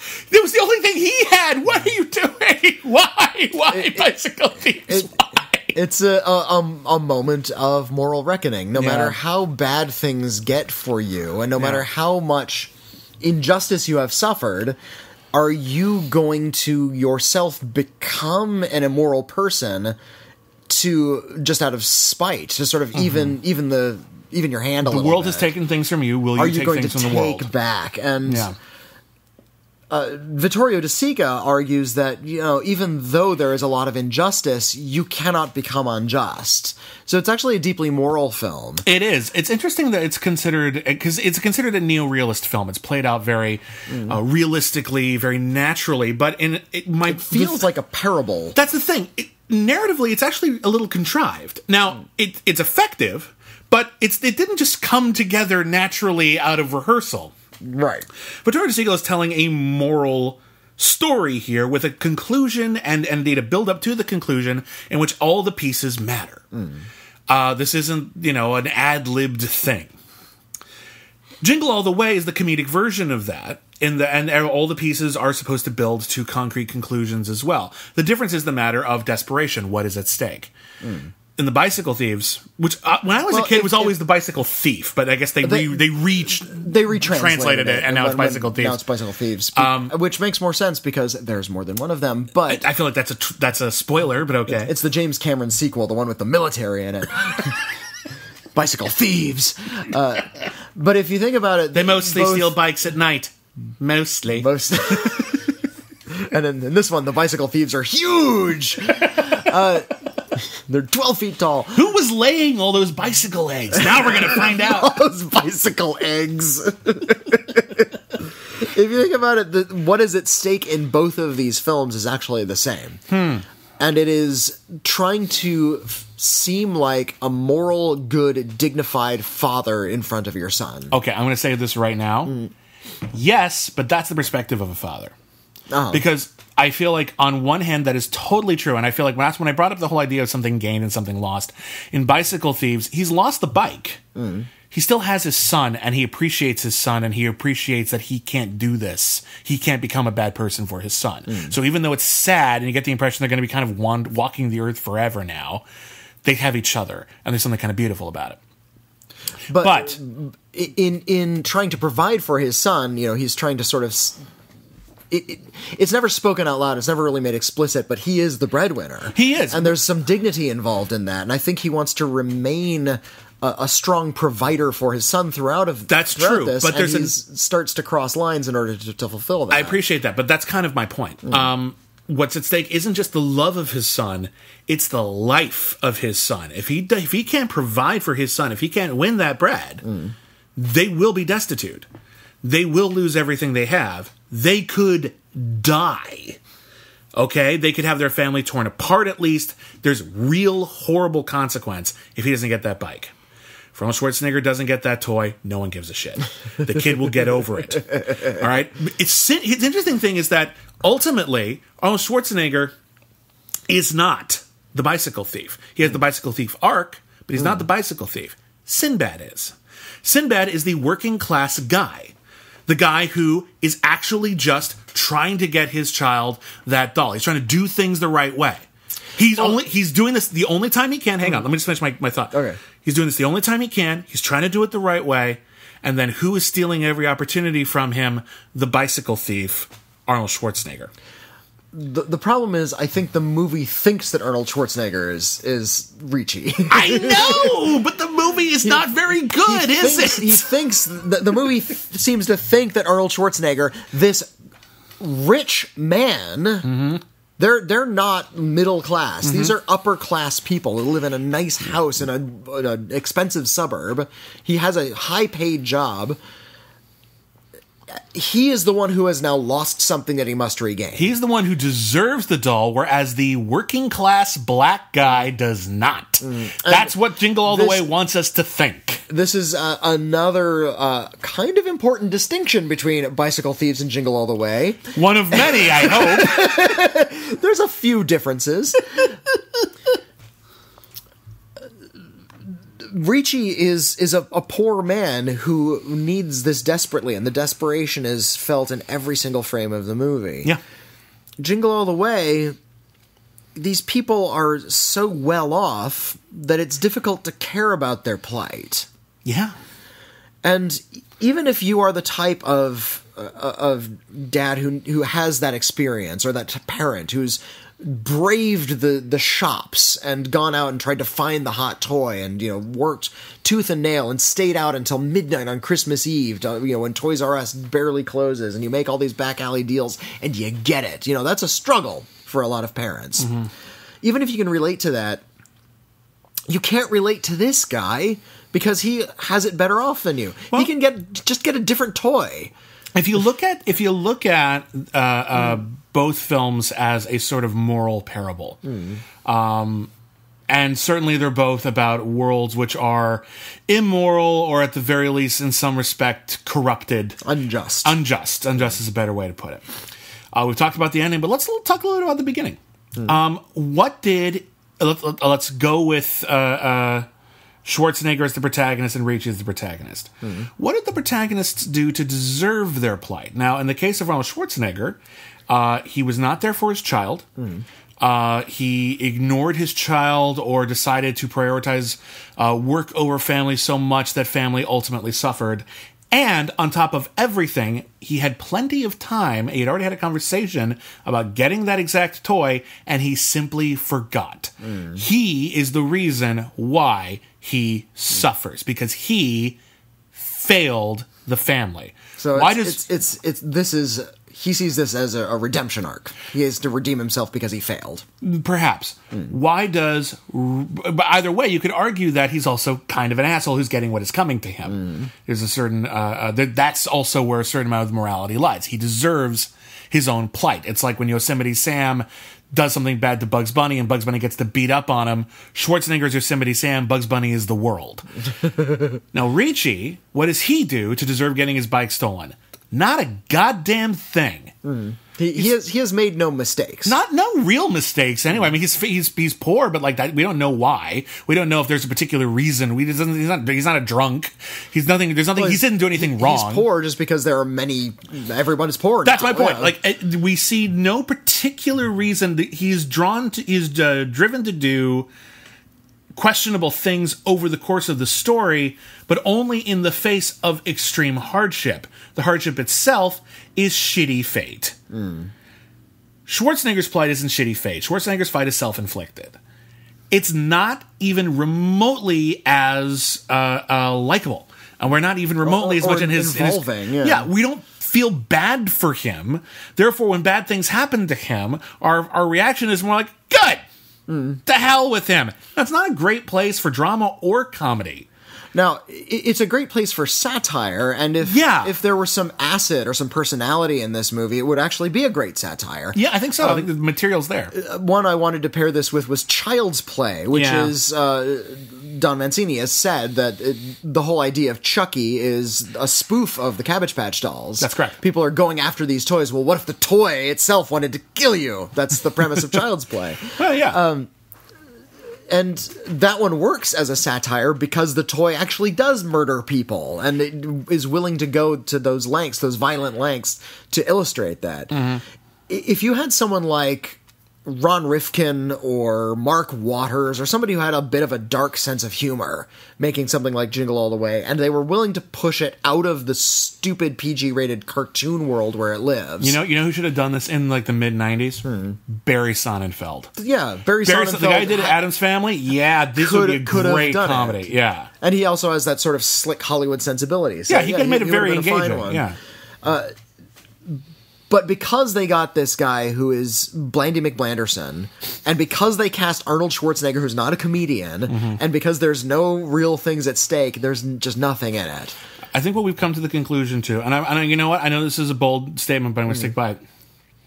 Jingle All The Way is no Bicycle Thieves. I would say, I can say categorically that Bicycle Thieves is a better film than Jingle All The Way. Well, I think we've cracked this code. We've cracked this nut. I'm glad we spent time doing this. But moving on. I realize now, actually, that we forgot to officially rate the movies when we reviewed them. Yeah. So real fast, The Greatest Showman on a scale of C- to C+. You know what? Heaven help me, I kind of want to give it a C+. You can? Sure, C+. Why not? It was... it's lunacy, but it's really enjoyable lunacy. Yeah, I'm gonna give it a C, just because I really can't quite reconcile just how kind of bad it is with how kind of amazingly entertaining it is. Yeah. Certainly, there's a decent chance you're gonna want to see it, but I can't quite celebrate it at the same time. I'm in a pickle. It's sort of like when I love the movie Shock Treatment, but I have to admit it's a mess. Well, Shock Treatment gets a long way on the power of its music alone. And the music is amazing. And Greatest Showman gets by on its tone, and its look, and its production design, and its dancing, and the plot is meh. So, it's kind of the exact opposite, I guess. All right. All right. All the Money in the World, real close to a C+, but ultimately just a C. The good bits balance out with the bad bits, and it just becomes pretty good. Your description just made me want to watch Kurosawa's High and Low. There you go. And then lastly, Christmas Connection. Even on the Hallmark scale, this one's a C-. It's not. It's a morbid fascination at even best. Qualified. Yeah. All right. So we're gonna do our picks for the best movies of 2017. Now, to be clear, we're basically following the Academy rules. Every once in a while, I'll see a best movies of the year list that includes something which technically came out the year before, but you saw it in January, so it feels like that year to you, and we're just going to cleanly cut it off. Yeah, the Academy tends to give like really limited runs, usually just in LA and or New York. So that Academy members can see them and they qualify for that year, but they don't get official releases sometimes until the following year. Like as late as April, you can see some of the best like foreign films. Like the anime movie Your Name, which was I watched before the end of last year. Didn't officially come out in America, I think, until like late February or March, but it was eligible for the Oscars, so it was considered that release. So anyway, we're just gonna we're going well because we voted in like certain awards shows and we are professional critics. We got to see a lot of these films beforehand, so we count them as 2017, even though you probably won't be able to see them until 2018. All right, so we're gonna count down from 10 to 1, and all of these rankings are subject to change tonight. Later on tonight, they could all switch up. But suffice it to say, all of these movies come highly recommended from one or both of us. I say this every year that it's actually really fun to reminisce over the year and come up with your favorite films of that year, just the high points. And it is death to rank them. Yeah. You might have one clear favorite or two, those movies are going to stick with me forever. But ultimately, it really doesn't matter if you put it at 9 or 8 on your list. You're saying they're amazing and that people should see them. Well, and even like my number one is debatable. I can rejigger everything until that one's not in number one anymore. My number one has been number one with the bullet for a while, actually. Okay. I just really love my number one. But we will talk about that. And let's get started. And we'll talk about some runners-up when we're done. Let's get started with what's your number 10? I actually came up with this really long list. Everything above 10 I went up to 16, runner-up. and then I just had runners-up after that. So we'll do everything above 10 as a runner-up. So in the current ranking that I came up with today, my number 10 is Luc Besson's Valerian and the City of a Thousand Planets. Which I wish I could have ranked higher, but there were just too many good films this year. This is a movie that a lot of people poo-pooed. A lot of people poo-pooed it. It was not popular. It's one of the biggest bombs of the year. Way beyond stuff like Justice League, because you didn't see Valerian. You saw Justice League, right? Yeah, you saw Star Wars. Yeah. I guess Justice League, Star Wars wasn't a bomb. A lot of people saw Blade Runner. Yeah. Blade Runner got good reviews. Valerian, people just stayed away in droves. And it's really a pity because this achieves something that I always wish from my big effects-based blockbusters that so few do, in that I was completely dazzled. Special effects have reached a point where they're not really kind of dazzling anymore. Even when you see a big production like Star Wars, it's like, well, that's good design, but you're not really kind of wowed by the scenarios too often. Well, it's also presentational. You can have an incredibly realized, fantastical idea or image or creature or set, but you need to make sure the filmmaker it cares enough to make sure the audience goes, ooh, to look at it. And look at this. Luc Besson was so dazzled by his own ideas that he allowed, and the ideas of the comic book this is based on. Exactly. But he allowed his camera to look around a little bit. And that looking around, well, first of all, it has a crackerjack opening sequence. The opening sequence is some of the best filmmaking of this year. It's going to be taught in film schools, that opening sequence. This is how you tell a story so efficiently. An international space station grew from a ragtag group of international humans to attracting more and more countries. The station got bigger and bigger. Eventually, extraterrestrials and creatures started coming on, and over the course of, I think it's a century, we got to see how the International Space Station turned into a structure so large that it was screwing up Earth's gravity, and it had to just start floating out and become Alpha, the City of a Thousand Planets. That's a cool idea. We got to see how it looked. We got to explore so many facets of this.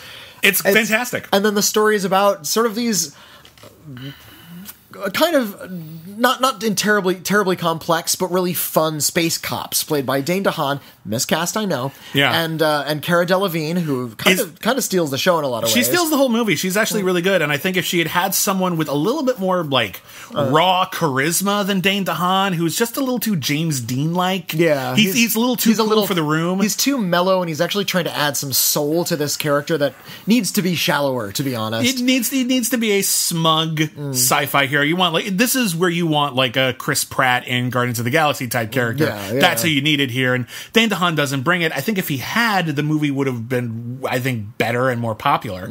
But even as it stands, she was able to be very dynamic and fun opposite him. And yeah, their relationship is really great. I love the story. It's about people trying to find this little fox-sized dragon, and exploit its special superpower, so they're constantly carrying around this dragon in a little container on their hip. Yeah. And he gets kidnapped, and she has to rescue him, then she gets kidnapped and he has to rescue her. It's very equally handed. And the setting, Alpha, the city of 1,000 planets, is so strange and varied. You actually do get a sense of this entire universe, this like miniature microcosm that Luc Besson has created. You don't get that from a lot of blockbusters. No. They don't take a lot of time to let you know where it takes place, why it's important. Well, and you get that with Alpha, and just the use of special effects, just subtle things in the editing, just use of color and the dazzling picture of it all makes it a much more fleshed out thing to enjoy. I'll tell you my number 10 in a second.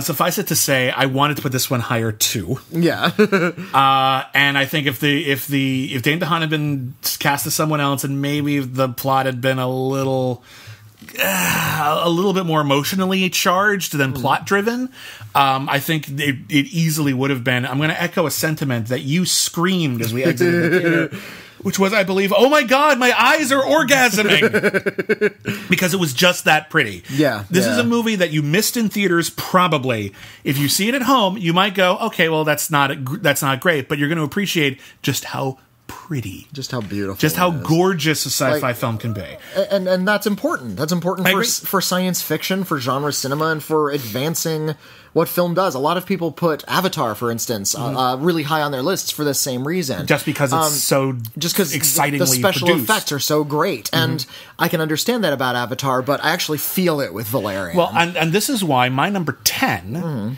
is actually a tie. Okay, it's 3 ambitious sci-fi films that are absolutely gorgeous transportive experiences with some difficult problems with the plot that keep all of them from being higher on my list, and either didn't make money or received a very mixed reaction from the fan base. So Valerian and the City of 1,000 Planets. Okay.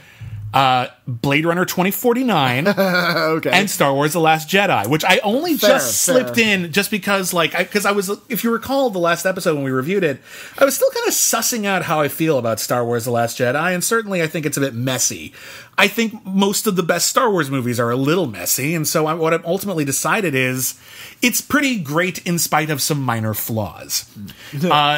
I saw things I had never seen in a Star Wars movie before. I'm going to give it some credit for that. I felt things, more mature things, than I had felt in any Star Wars movie in an incredibly long time. And I give it credit for that.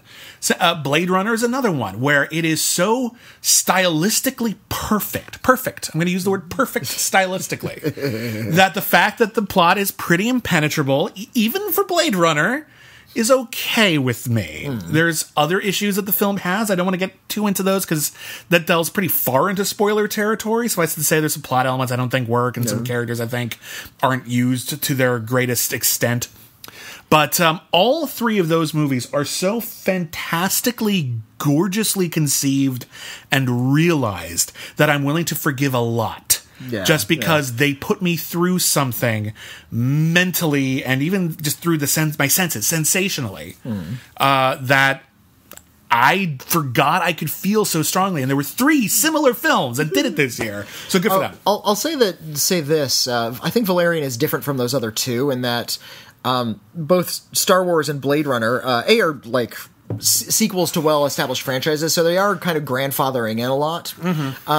And Valerian is some of the things that helped inspire those franchises. Exactly, but from a cinema perspective, it is original. Okay, and it's actually like trying to exhilarate and thrill, whereas the others are trying to provoke a little bit and kind of slow you down and make you rethink what you think of. I think they're trying to exhilarate and thrill in different ways. I suppose so. My favorite sentiment in the new Star Wars film was actually one that is, I think the thing that a lot of people are reacting very negatively to is the let's leave Star Wars behind now. Yeah, we have to acknowledge that the people we looked up to are flawed, and that we have to move on and be better than that. I really wish that they had pushed that element a little bit further. I don't know how much further they needed to push it. I think they pushed it really hard. I think it got lost in a myriad of other things that were going on in that movie. Maybe. But yeah. Maybe. But in any case, so Valerian is also my number 10, along with Blade Runner 2049 and Star Wars The Last Jedi. So what's your number 9? My number 9 is another big block. I usually keep my blockbusters kind of low in the top 10. Fair enough. And the other one is Logan. I loved Logan. I think Logan is one of the best of all superhero movies. I'm willing to go with you on that. It's at least in the top 5. And I'm going to say this right now. Logan is my number 3. Okay. All right, then. There you go. There you I go. also love Logan. Logan is awesome. Logan is...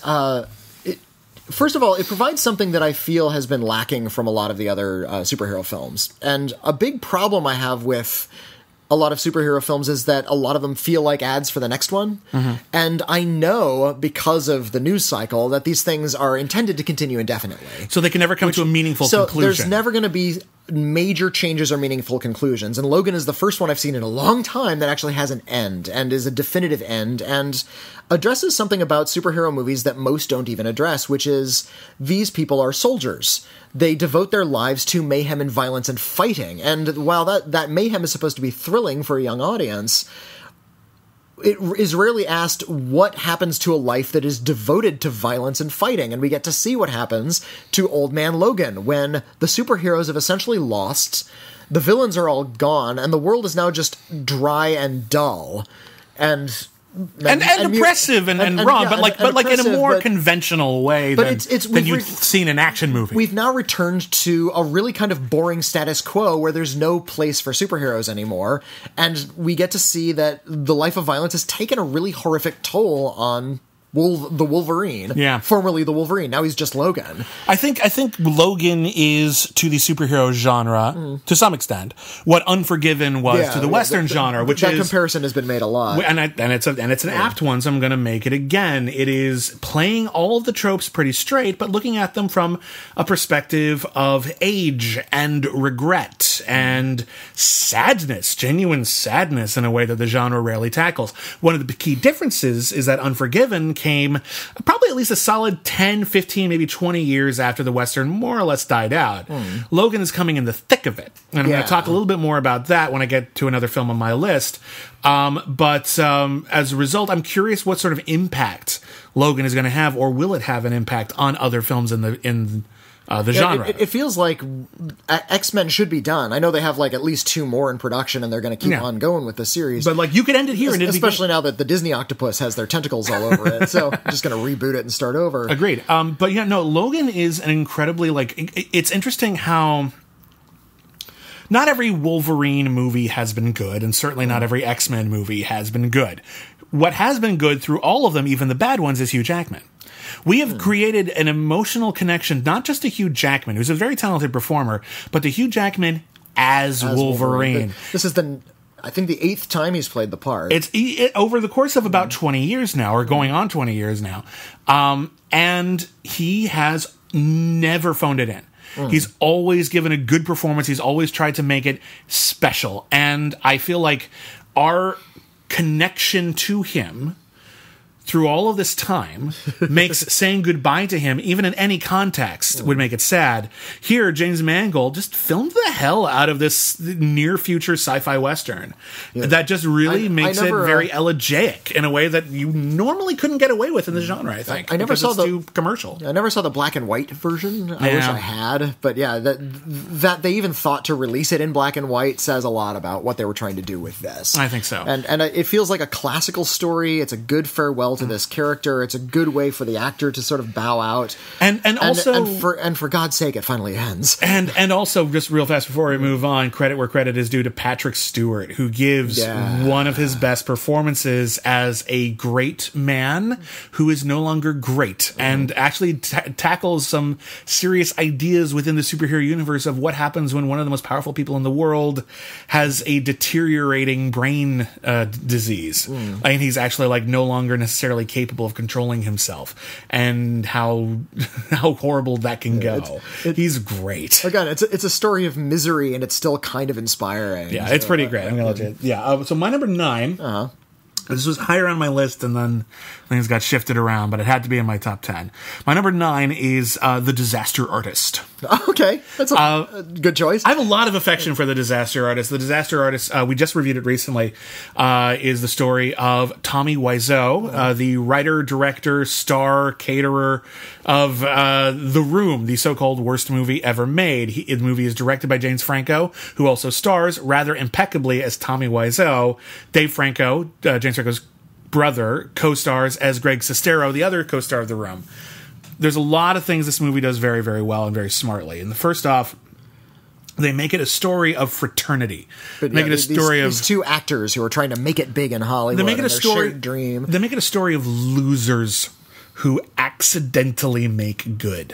It's like if at the end but they don't make good, and that's sort of the joke. That is the joke. The idea is that you can succeed in spite of yourself, or that you can ultimately succeed in some small way by embracing the impact you have on people, even if you don't like that impact.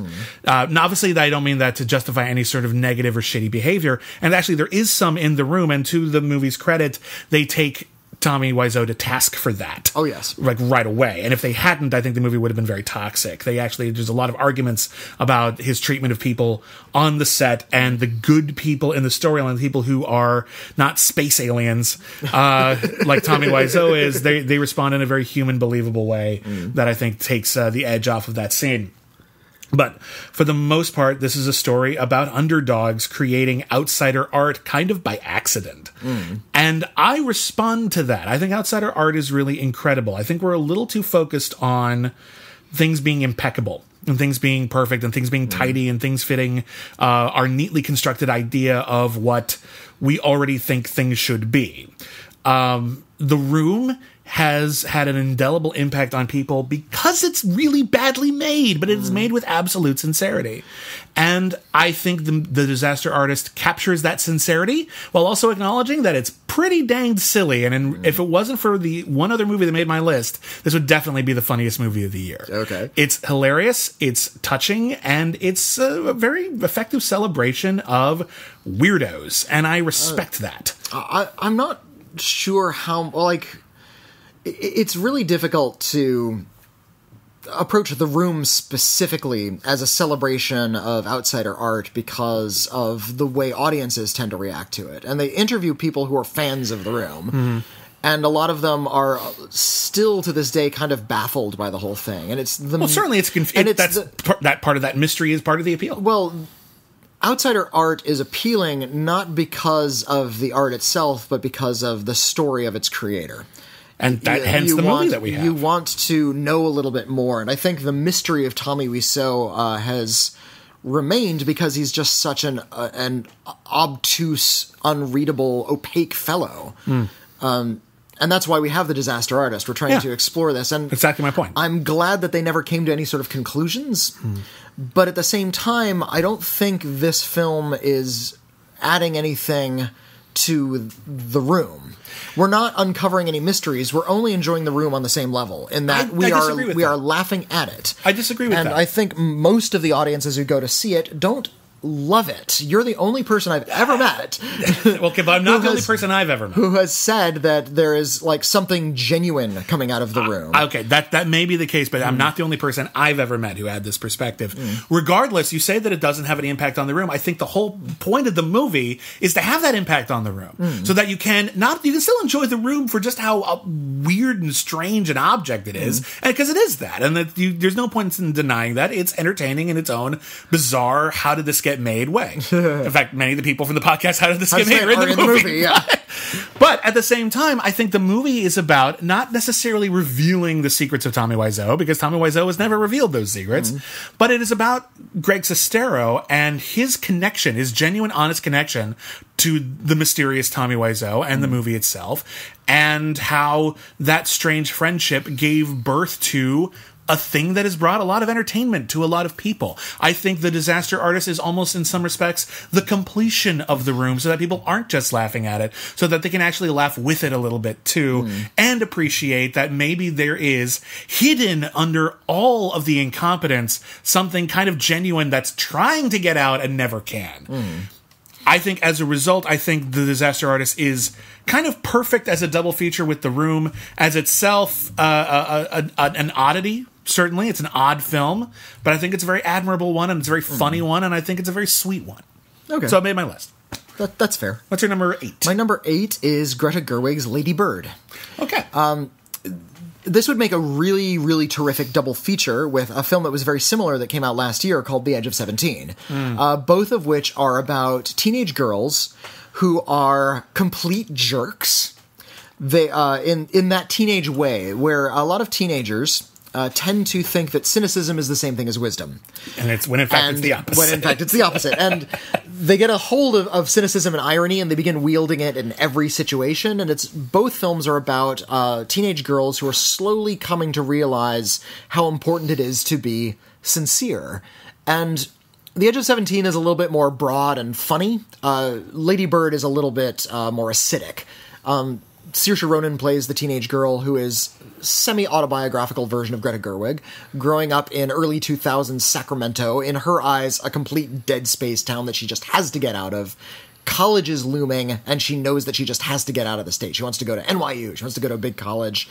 And her really kind of oppressive, almost mean mother who tries to keep her down a little bit. Well, that's her perspective of her mother, and I think one of the better qualities of this movie is that Lady Bird is, I wouldn't call her an unreliable narrator, because she's not really our narrator, but she's our focus, and we see everything from her perspective, but her perspective is immature, and as a result, there's a lot of nuance that she is oblivious to that we're catching. Yeah, and I think Laurie Metcalf does, I think she's one of those performances everyone's kind of honing in on, like she's probably going to win Best Supporting Actress. Oh, what a great performance. But I think this is a legitimately great one. Not with Allison Janney in the running, but... We'll see. But, like, regardless, I think it's an incredible performance, because she gives off all of those vibes that a teenager can misconstrue as being mean. But we see from her perspective just all the sacrifices that she has to make. We see her at work with other people, and we see how her behaving the exact same way is what other people actually want and need. And it's not until she starts hearing from other people how they feel about her mother that she begins to start reconsidering her mean mom. Exactly. My point is that the film has all those other perspectives as well, but we mostly see it from Lady Bird. We only see it when she's together with her mom, so her mom looks mean. Yeah. Well, there's a couple of scenes with her mom elsewhere. That's my point. But yeah, that we get to see sort of the way teenage life kind of operates in this really kind of honest way, is something that so few films seem to do well, like few big mainstream films seem to do well, like you think of your Twilights, something that panders to a lot of teenage fantasies. That's the thing. Mainstream films are trying to give teenagers what they want to hear, and I think independent films are trying to give teenagers, or even adults who remember what it was like to be teenagers, something more nourishing and meaningful that maybe teenagers themselves aren't actually looking for right now. And the conclusion that the film comes to, in terms of how you view your teenage life and where that falls into perspective, even when you start to move a little bit beyond your old viewpoint, is very, very brilliant. It's very astute. It's very wise. It's incredibly warm. It's a good movie. And it's the kind of movie you just want to hug.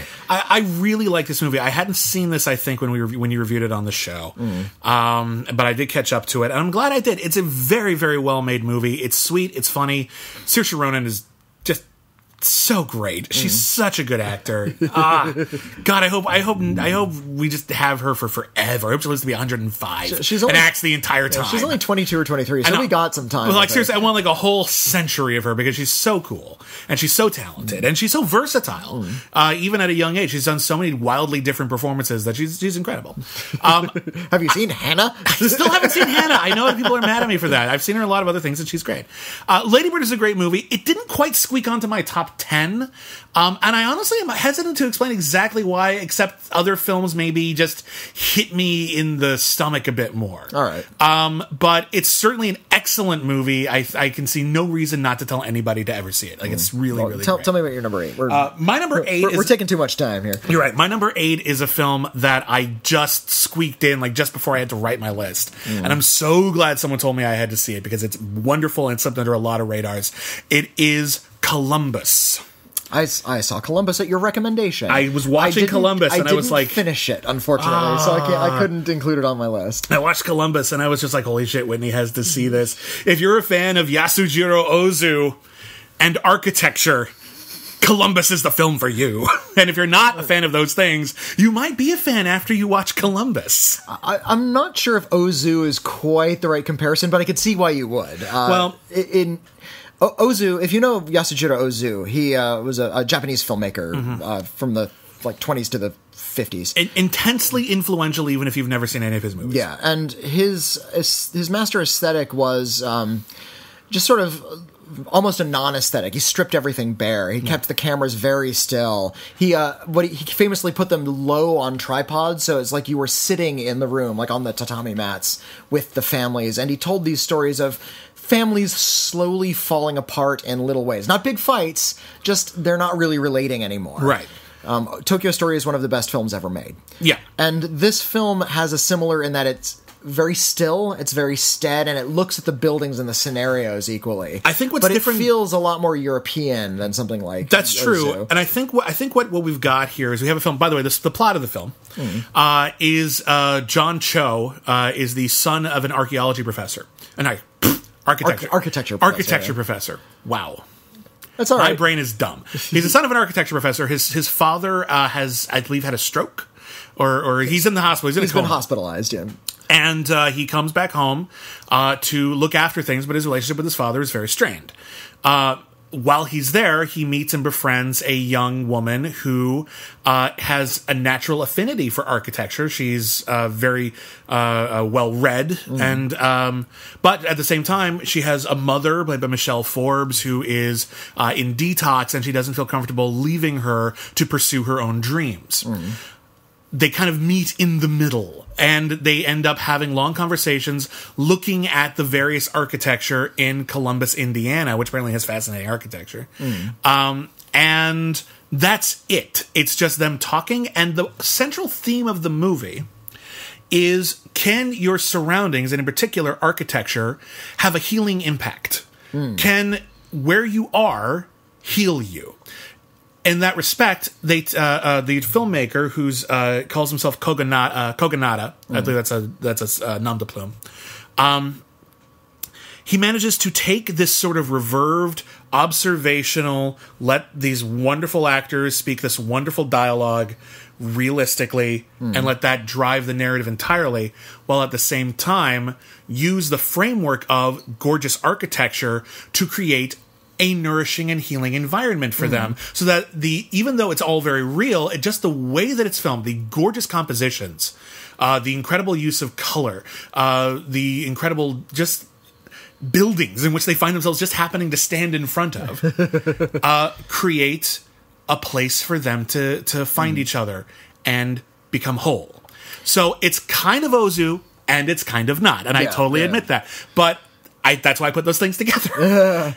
This movie is so particular, so quiet, so wonderfully acted, that it had the same effect that one of my other favorite movies the last couple of years did on me last year, which is Patterson. Patterson is a really great movie directed by Jim Jarmusch, starring Adam Driver, about a poet in a small town. And it is a healing film. And I would say Columbus is a healing film as well. It did not get a huge release. A lot of people didn't even know it existed. It is currently on Hulu. If you want to check it out, I highly recommend it. I loved it. Architecture. I worked at the New Art Theater for many years, and we occasionally had films about architecture. And architecture was one of those boutique interests, like ballet, where a really certain breed of, like, upper-class Caucasian snot would come down in droves. So it was really kind of difficult for me to jibe with this film that was very celebratory of architecture. I can appreciate that. Without thinking of a few traumatic experiences I had in my previous job. Perhaps, but I think architecture is one of those things where the people who know enough about it to speak about it might have a certain, perhaps, hoity-toityness, but architecture is everywhere, and its influence upon us and our frame of mind is perhaps insidious or perhaps just quiet. And I think this is really nice that there's a film that explores it. That the characters were young, I appreciated. That, John Cho is playing, an adult, he's like in his 40s, but but there's also a college student, and John Cho is in some respects sort of hasn't come of age yet in some respects as well. He's been sort of avoiding his maturity in his ways. The character. Yeah. I don't know about John Cho personally. I'm sure he's fine. John Cho's fine. Yeah. My number 7 is The Florida Project. Okay. The Florida Project is a story of kids, 6-year-olds, growing up in a housing project just outside of Disney World in Florida. So they live in this kind of, just on the edges of this cartoon fantasy world, and the parents are all really impoverished. The denizens of this building, all very, like, realistically Floridian, are kind of eccentrics. The building is managed by Willem Dafoe, who gives one of the best performances of the year, who is trying to tolerate and help, but struggling with his tolerance of the kind of his clients. And the main character's mom can barely make ends meet. She hawks, like, perfume outside of hotels. She just sort of walks up to people walking in and out of hotels. She buys it wholesale, and then she sells it at a huge markup. Opens plastic bags to people walking out of a hotel, and that's kind of how she makes her living. And eventually she's busted, and life gets a lot rougher for these kids. Now, the kids aren't angels. The kids are actually kind of hellions in a lot of ways. They cause a lot of trouble. They cause, honest to goodness, property damage. They burn down a building. They commit arson, and that's not a spoiler. It happens like the first third of the movie. It's about a third of the way through. Yeah.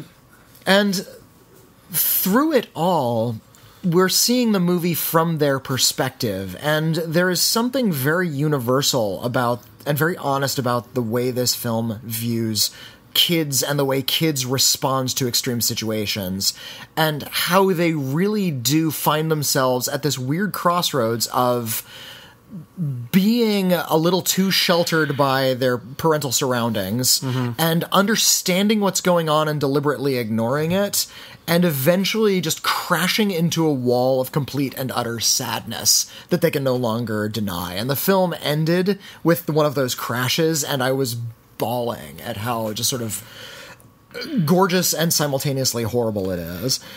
I struggle with the Florida Project because it is a work of very particular specificity. It is clearly trying to be exactly what it is, and it succeeded in that. At the same time, to me, it is nails on chalkboard. The kids are... hellions is a really nice way to put it. Those kids are just... They're feral. Yeah, they're running around, they're destroying people's lives and property, and the movie just treats it like that's fine because we're in the kids' perspective, right? And I'm like, no, those kids are not being taken care of well, and they need to be. Someone needs to come in and do something about this. And I realize they get that. I realize they get the film doesn't let anybody off the hook here, but they make us live with it for a really long time before they get to that point. Okay. And honestly, pushed my buttons. I found it more annoying than I should have. I feel like if the structure was such that we weren't like living with the kids in that state of unfettered feral indulgence for as long as we had, it wouldn't have tried my patience. But it did. And I can't deny that reaction, but I'm also not going to put on like my list of the worst movies of the year or anything, just because it did what it was trying to do. And a lot of people are responding to it, and I can appreciate that, but it did not have that impact on me. I found it annoying. Consider what some kids actually live in, though, and like an actual impoverished kids who live in big building projects. They're not in school. They're not really being looked after. This is the lives of a lot of actual children. And I can appreciate that, but I do think it is a movie's responsibility to make me want to spend time with them a little bit. And I didn't. After a while. Oh, well, now, okay. We've talked a lot about how we don't necessarily want to see like our own perspective in a movie, and that's true. I want to live through other people's perspectives, but if I find that perspective something that I find annoying, I'm not going to want to do that. So the movie just pushed a little too far over that edge. But again, I appreciate what it's trying to do. This was one of those ones that I'm going to have to whip out a kind of a non-critique. This one is not for me. I suppose that's fair, but I think it's emotionally devastating, strong enough filmmaking, and wise enough that, and has such great performances. I've tried watching this one honest twice. Characters that I think you can get on its wavelength. I appreciate that. I've tried twice with this movie. It does not. It's not hitting me. And maybe someday I'll come back to it. Did you get to the end? Did you watch the whole thing? No, which is another reason why I'm not doing a full review, because it was annoying to me, and I had to turn it. I didn't see it in a theater. If it was in a theater, I would have sat through it. Okay. I saw it on a screener. I'm not giving a full review, but I'm telling you why I couldn't get through the movie. When we're not recording, I'll tell you how it ends, and you might appreciate that if you know what's coming. I can appreciate that. I know that some people are going to be like, this is the reason why I didn't write a review. It's the reason why I didn't put out any lists or anything like that. It rubbed me the wrong way. I didn't have to see it for work, and so I just stopped watching it. and I'm just explaining why I couldn't get through the movie. All right, well, tell me your number 7. My number 7 is Stephen King's It. Oh, well, speaking of films that rubbed me the wrong way. I think it's rather appropriate. The same slot, and that's fine.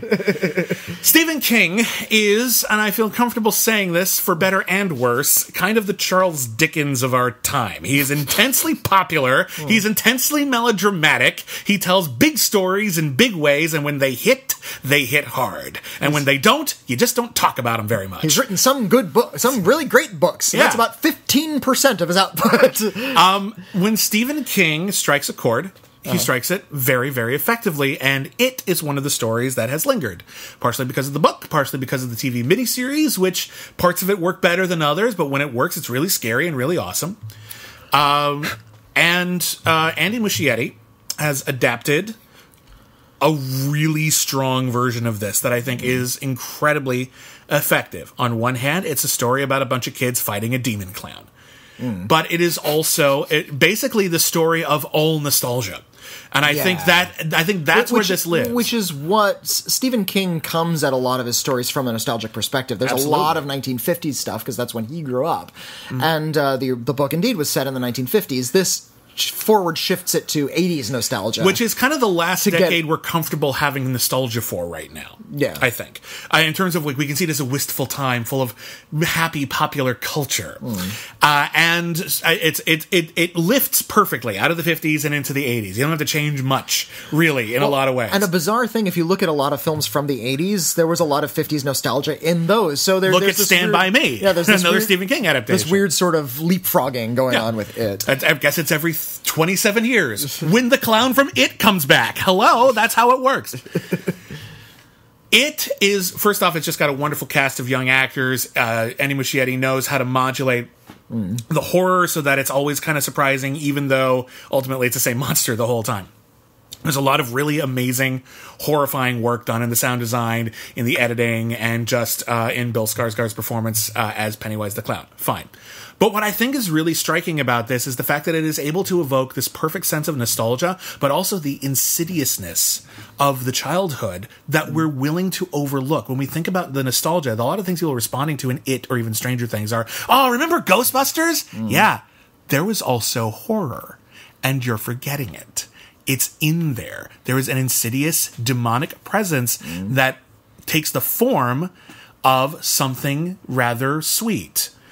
You know, when the kids don't realize just how oblivious to nightmare situations the adults in their town are, and how there's so many missing kids in there that everyone stopped caring.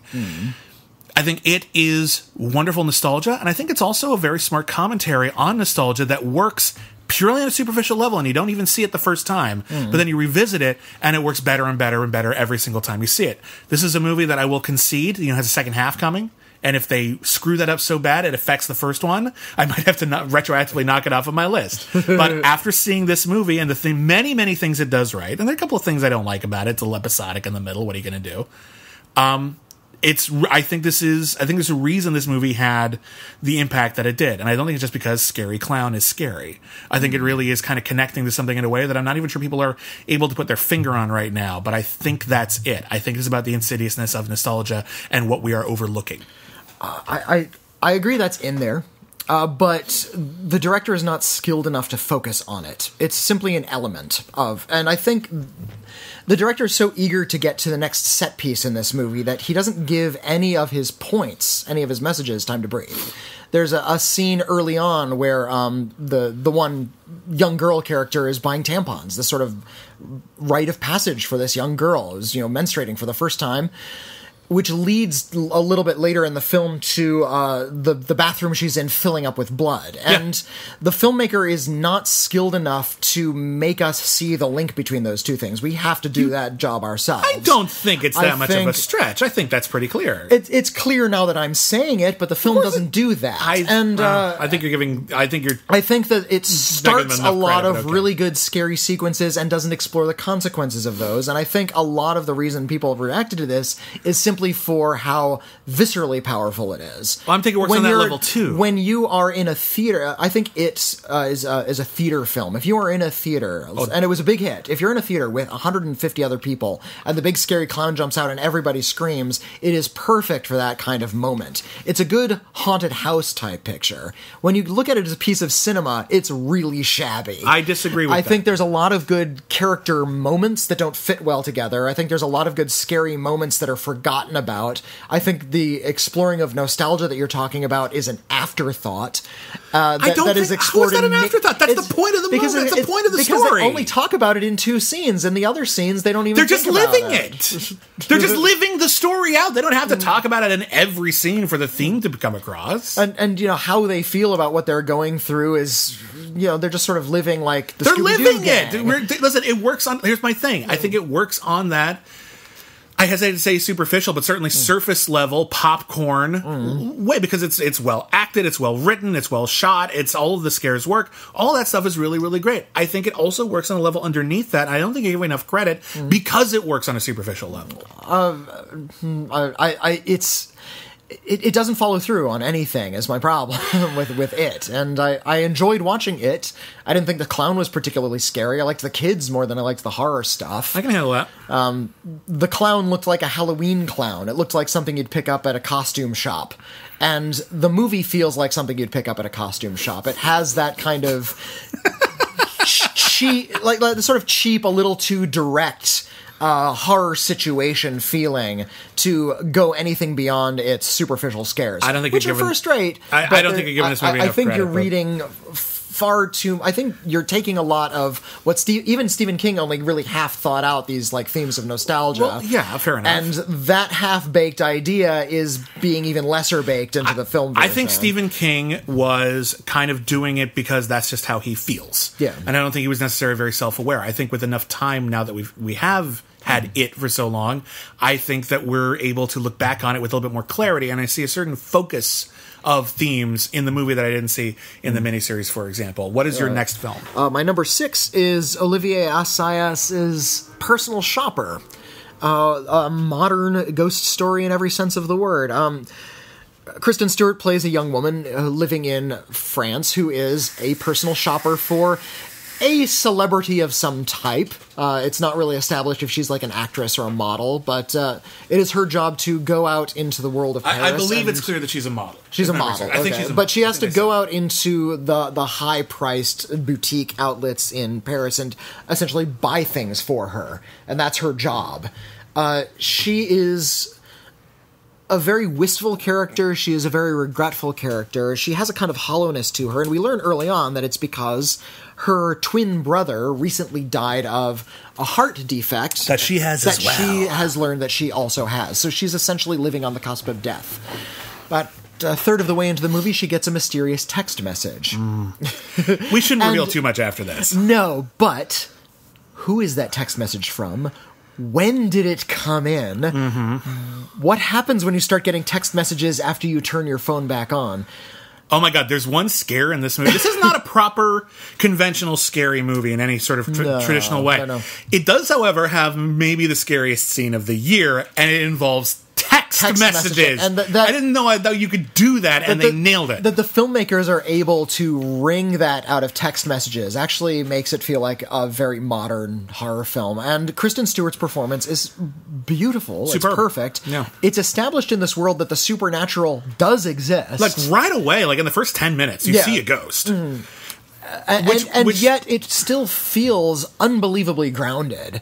And we are able to explore sort of the cynicism of her situation and how she's willing to devote herself to life, but the temptation toward oblivion is hanging over her. That's a very French notion. It's a very French notion. This is a very European film in a lot of ways, in a way that, we think of like sort of... It's a French director. But so, true, but my point is that it feels like there's like a Hollywood version of this that would be forgotten immediately. Yeah.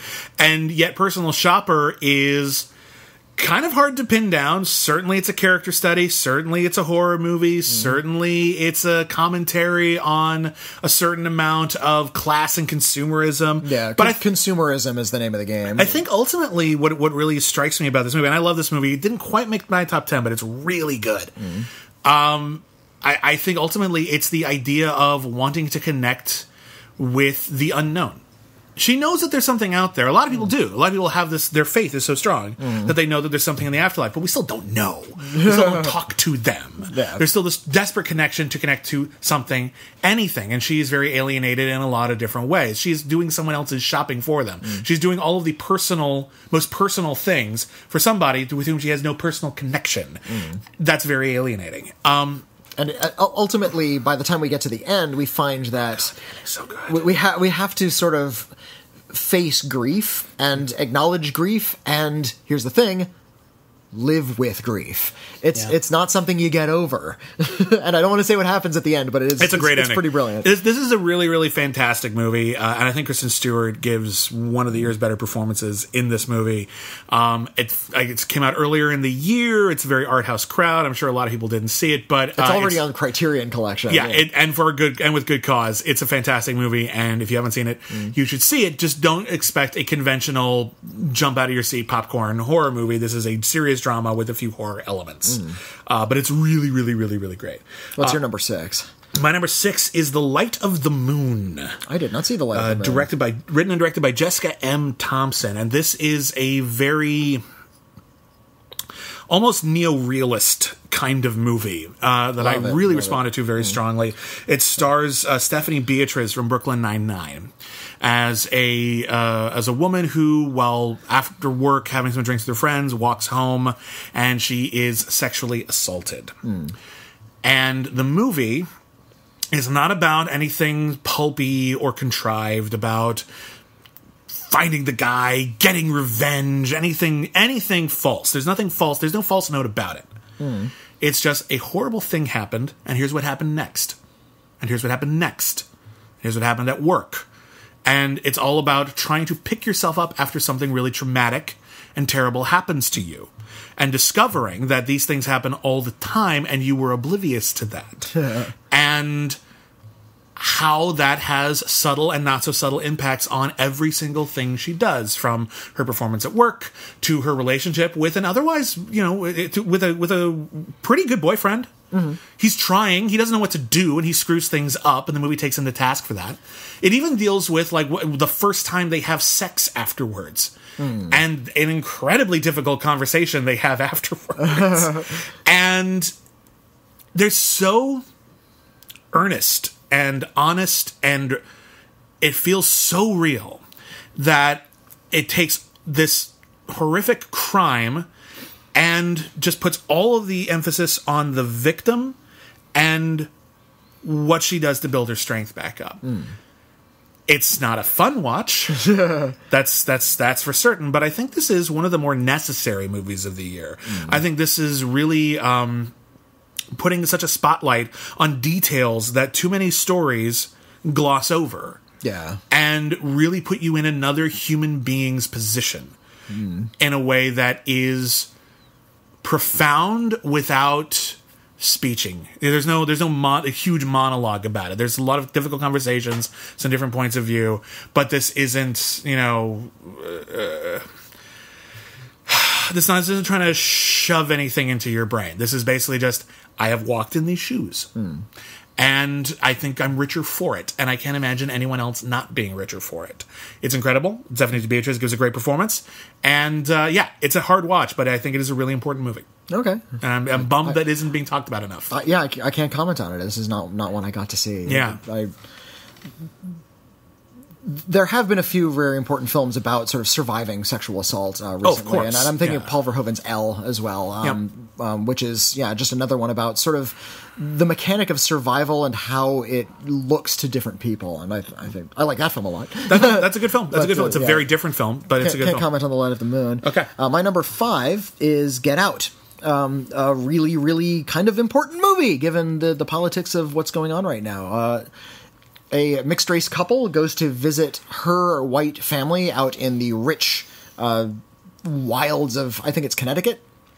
It's certainly New England, yeah. It's in New England, and how the white family likes to think of themselves as super progressive, and they have a friend because they voted for Obama, and the Daniel Kaluuya, who plays the young black man in this situation, realizes the kind of very subtle, lingering racial animosity that happens in these sort of ensconced white communities, however progressive they think they might be. And because they're built on generations and generations of racism. And indeed, he knows the racist legacy of these things. And there's been a lot of really great writing throughout the year on the kind of racist legacy of rich white America. Yeah. No matter how not racist the white people may be today. A lot of it using Get Out as a framework because it's just that observant. And Get Out is yet another one of these incredibly important essays to come out of the politics of the day. And it's kind of a pity that this one isn't even higher up on my list. Well, I'm going to tell you right now, it's my number 1. Okay, and rightfully so. This is my pick for the best movie. This could easily be on number 1 on my list, and it is by no stretch one of the best films of the year. The intelligence and the fear and the panic that Jordan Peele is able to bring to this situation from such a painfully pragmatic position and knowing eye is what's really turning a lot of people's heads on Get Out. It's not trying to sensationalize racism. It is just saying, look, it's there. And I think even when the film, and I don't want to ruin anything for anyone who hasn't seen it yet, but I think even when the film takes a broader turn later on, and it becomes kind of a different kind of movie in some respects, and you could say that, like, you know, like, wow, this is a major shift.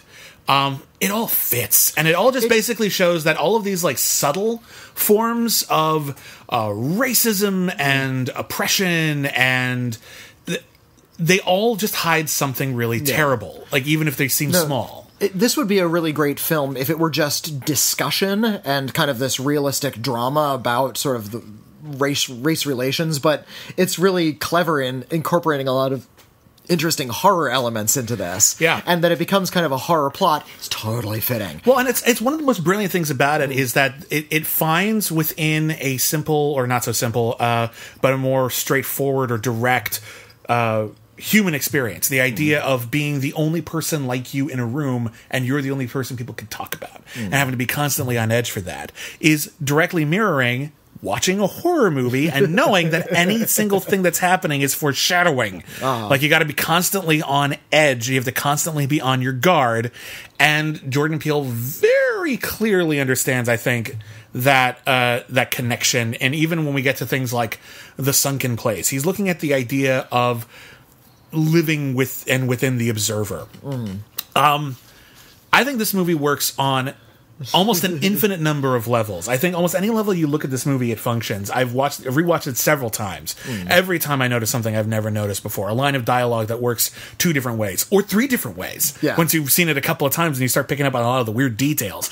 Like, it's incredible how well constructed every little thing is. Everything like, oh, the maid spilled the lemonade.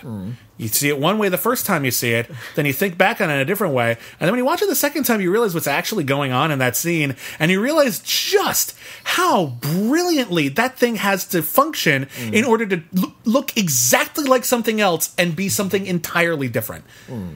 This is one of the most impeccable movies I've seen, and I can't even tell you how long. It just, everything about it for me basically works, and I love it. The performances are incredible. It has one of the best endings ever, which is pretty impressive considering it was reshot after I believe after the election, and they realized they needed to strike a different tone. The original ending is on the DVD/Blu-ray, and it's worth watching because you realize that if, like, society and politics had gone a different way in the last year, we'd have a very different ending to Get Out, and it would still be very potent, but it would just be a different message. It's incredible. It rings a lot more true in the Trump era. I'll say that. But it was conceived during the Obama era when people thought we were living in a post-racial America, and of course we were not. Yeah, and just it became so much more stark in recent months. Yeah. That it became more timely when it came out. Yeah, it's a great movie. What's your number 5? My number 5 is another fantastic horror movie. This is Julia Ducournau's Raw. Raw almost made my top 10 list. I can appreciate that. We're both very fond about this movie. I love Raw. Raw is fantastic. Is it Ducournau or Ducerno?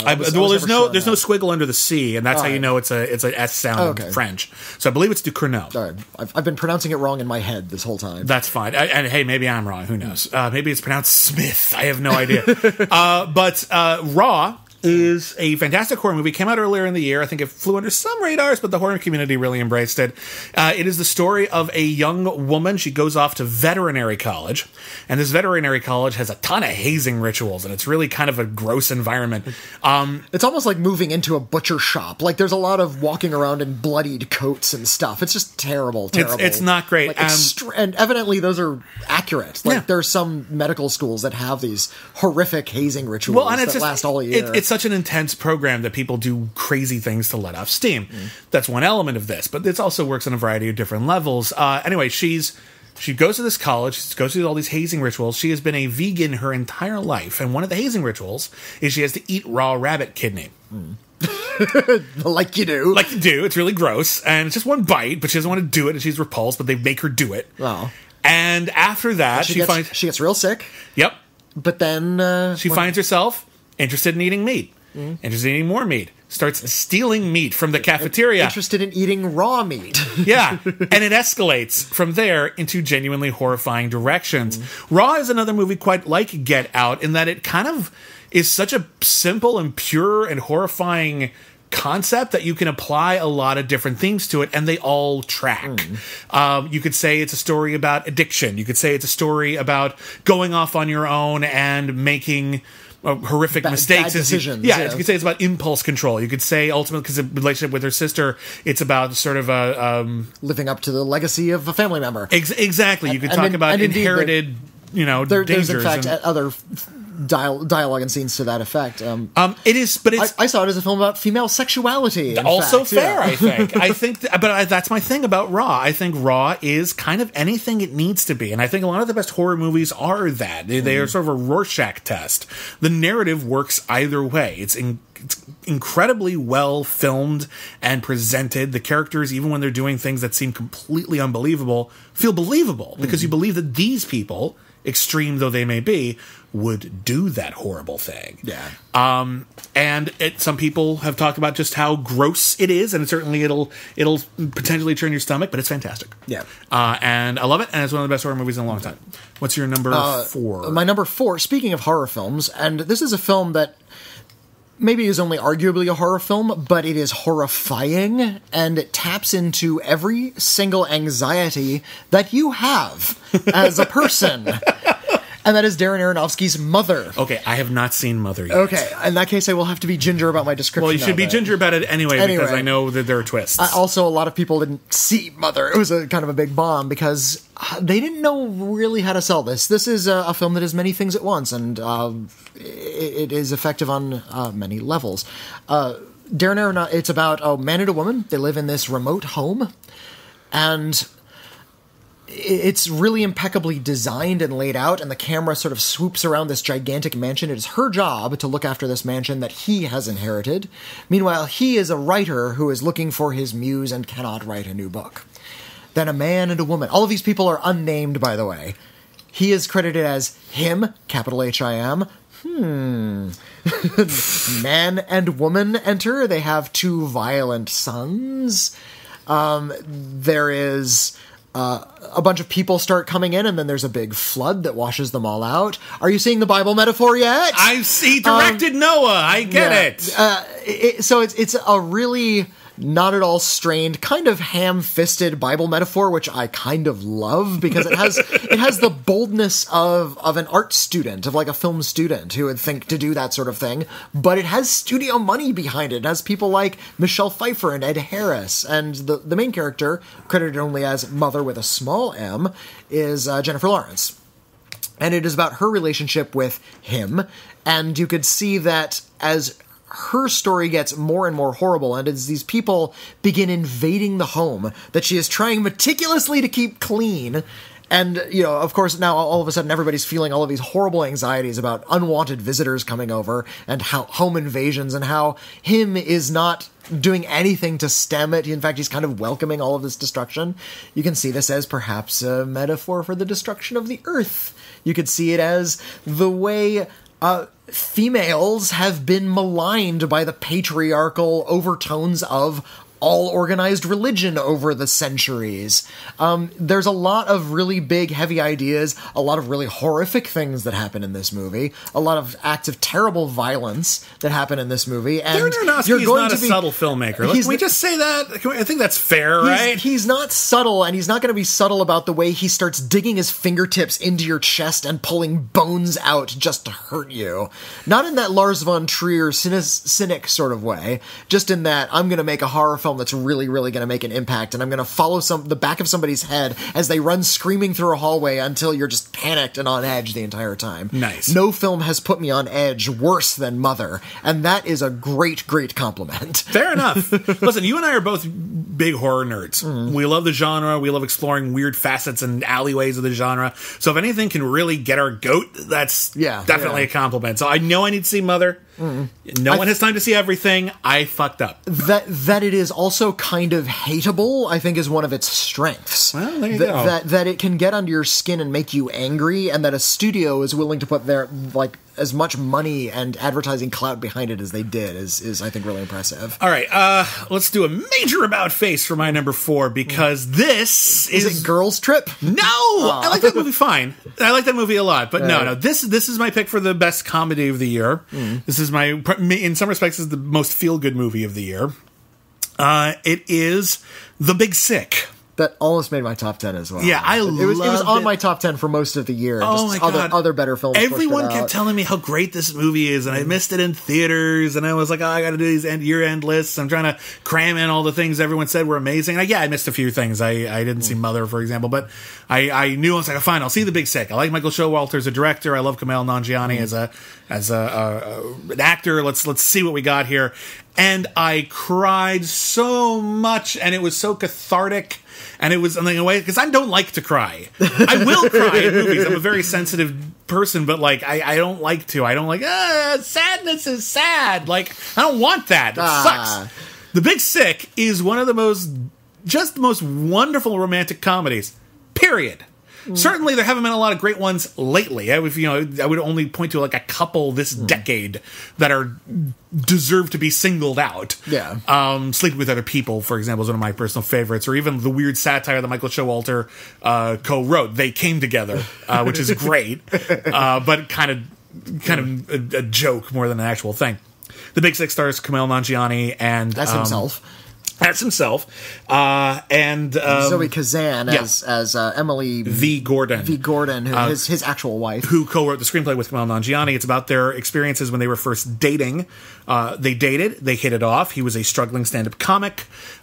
She was still in school, I think. And they broke up because he was having difficulty reconciling dating this woman with the expectations of his immigrant family that he would be part of an arranged marriage.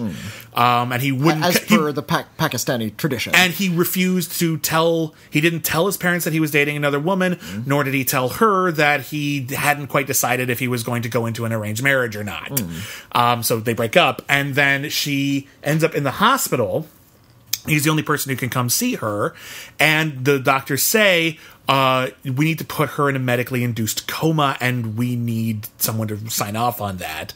He's the only one there. He's the only one there. He agrees to do it, and then her parents showed up, played by the really great Holly Hunter and Ray Romano, and they're just forced to spend time together. Even after they're sort of just like, we probably shouldn't spend time together, but there's literally no one else. Yeah. We have no one else to talk to. We have no one else to stay with. We have no one else to complain to. This is it. And he ends up confronting all of his bullshit, like in a way, as a young man, who made and from a lot of different levels, as a man, as an immigrant, as a boyfriend, as a stand-up comic, as a whole bunch of different levels, and it's kind of punishingly honest about how shitty Kumail Nanjiani was, which I appreciate because he's playing himself and he wrote it. But it comes to some really beautiful conclusions about family and love that are totally life-affirming and sweet, but don't feel false in any conceivable way. The character stuff is really great, and what I really appreciate is his lack of rapport with the parents. Yeah. They don't have good conversations. They can't relate at all. There's a few moments where it's like, oh, and we kind of have a good conversation, but when you enter someone else's family, there are going to be family members that you can kind of talk to, and but not necessarily get along with. And I think this movie is very, very smart about capturing that particular flavor of awkwardness. That's a kind of writing that a lot of people avoid. Usually, when you're writing a scene, you want people to talk in fun ways, and they lived through it, but they weren't afraid to just put it all on the page where they don't have something to say to each other a lot of the time, and they're trying to lie to get out of talking to each other, but propriety mandates that they have to, and they deal with it anyway, and they end up showing their affection for each other in really kind of unexpected ways. There's a scene where Holly Hunter starts a fight, and it just comes out of nowhere, but it shows you everything you need to know about her, even though she was not really treating someone very well for a long time.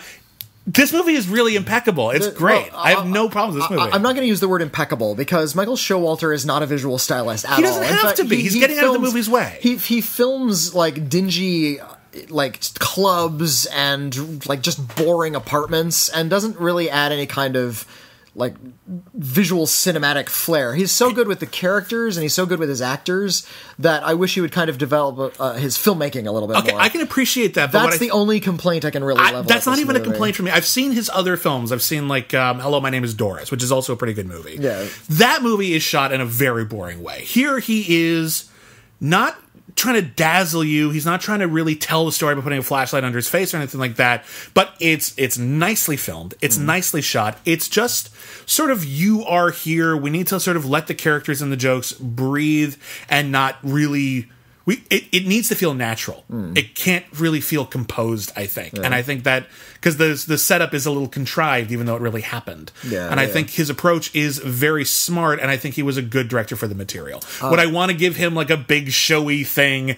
No. I'm not going to tell him to do The Greatest Showman 2. But he's right for this. The final shot of the film is really great. It's a shot of Zoe Kazan, and I want to say what happens in the scene or what she does. It's right. But it's so right. It's so right. And Zoe Kazan will knock you on the floor with her talent and her charm. Every actor in this movie is fantastic. Yeah. The writing is great. I love it. It's great. My favorite line of dialogue is, "I love it when guys judge me on my taste." There's a scene where he's trying to show her like one of his favorite movies, just as sort of like a dating test. And we've all done this. And with one line, she not only cuts him down, but everyone who's ever done that. Yeah. And you know what? I've done it too, and I'm embarrassed and ashamed. Yep. But we've all done it. We want to share, like, is this person going to jibe with the things that we like? But we do it in such a stupid way. And you know what? Women know what the hell you're doing. It's like, there's no hiding here. You're not being clever, you dick. You think you're being clever. You're not. No. She just cuts him down. Everyone else in the movie is getting like a lot of awards consideration, except Zoe Kazan, and that is bullshit. She is so great in this. Yeah. She'll have her chance. She's been so great in everything I've ever seen her in. Mm-hmm. She's like, for whatever reason, she just hasn't broken out yet, and it's ridiculous. Anyway, what's your number 3? My number 3 is Alejandro Jodorowsky's Endless Poetry. Still haven't seen it. Damn it! I knew it was going to come up. So few people have. I couldn't even find it. Alejandro Jodorowsky is in his late 80s and he's still making movies, and he has lost none of the visual flair, none of the passion, none of the panache, none of that crazy, insane, surreal energy that he brought to his earlier movies. A few years ago, he made a film called The Dance of Reality, which was an autobiographical film about his childhood. And it made both of our lists. Was your number one? I think it was my number two. It was my number one. It was your number two. Yeah. This one is now my number three. It's almost my number one. It may as well be. And this is a sequel to The Dance of Reality, same cast, but the actor playing himself is one of his sons, but now in his 20s, and now having decided to devote himself to a life of writing and a life of art and living that passion. Now, I've seen a lot of movies about art and artists, and usually we try to rein them in a little bit, the artist. We let them be passionate, we let them create, but we try to find a way that they were also human. Not Jodorowsky! Because he's writing about himself. He is going to set it in a surreal world where bizarre things happen, where the circus leaks in through the cracks. Yeah. And he is going to live in this bizarre lens through which he sees art as the ultimate redeemer of it all, and how it remains that. There's not going to be little ways reality invades. He is able to afford, and he actually lived this way, to devote himself 100% to a life of poetry and passion and living at the edge of your emotional experiences and fuck reality. God, isn't that the fantasy? And it's the fantasy, and you know what? He got to live it. And now that he is in the late 80s, he's able to cast and make a movie about that very passion. So he goes to bars, and he has these highfalutin conversations, and you know what? It never stops being 100% important. And I'm going to say this right now, because I didn't see this one. I saw Dance of Reality, and it's just about as great as a movie can get. I interviewed Alejandro Jodorowsky. It's one of the great highlights of my life. And I can tell you right now, bastard. Whatever Alejandro Jodorowsky tells you Alejandro Jodorowsky is like, that's what he's like. He is just that on the... Like, when you think about, you would meet a great artist and they would speak with their hands and tell you wild things that don't quite make sense, but they blow your mind anyway. And they yell at you, but they also love you. Alejandro Jodorowsky. Yeah, it's like, everyone says, no, we want to see the warts and all. Well, yeah, I'm going to show you my warts, but they're puking rainbows. And there's clowns and elephants leaping out of them, and then there's a parade, and death is on one hand, and life is on the other, and they're going to collide in the middle and dance, and everybody's going to sing, and there's dwarves juggling other dwarves, and...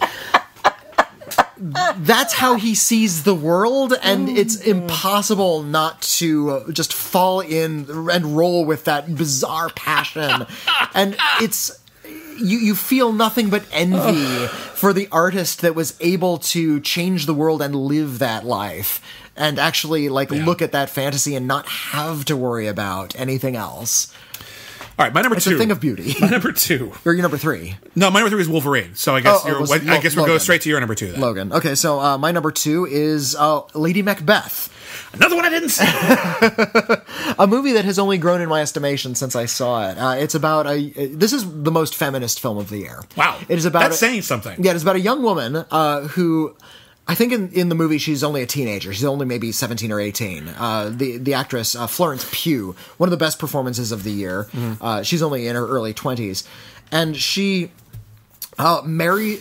is put into this arranged marriage with a man so she can just live well and have some money, the way people had to do back in the Isle. Right. And the family she marries into is stodgy, old, sickly... pale, bully, asshole men. And there's one other woman, and she's the black servant. And they can never speak because she's the black servant.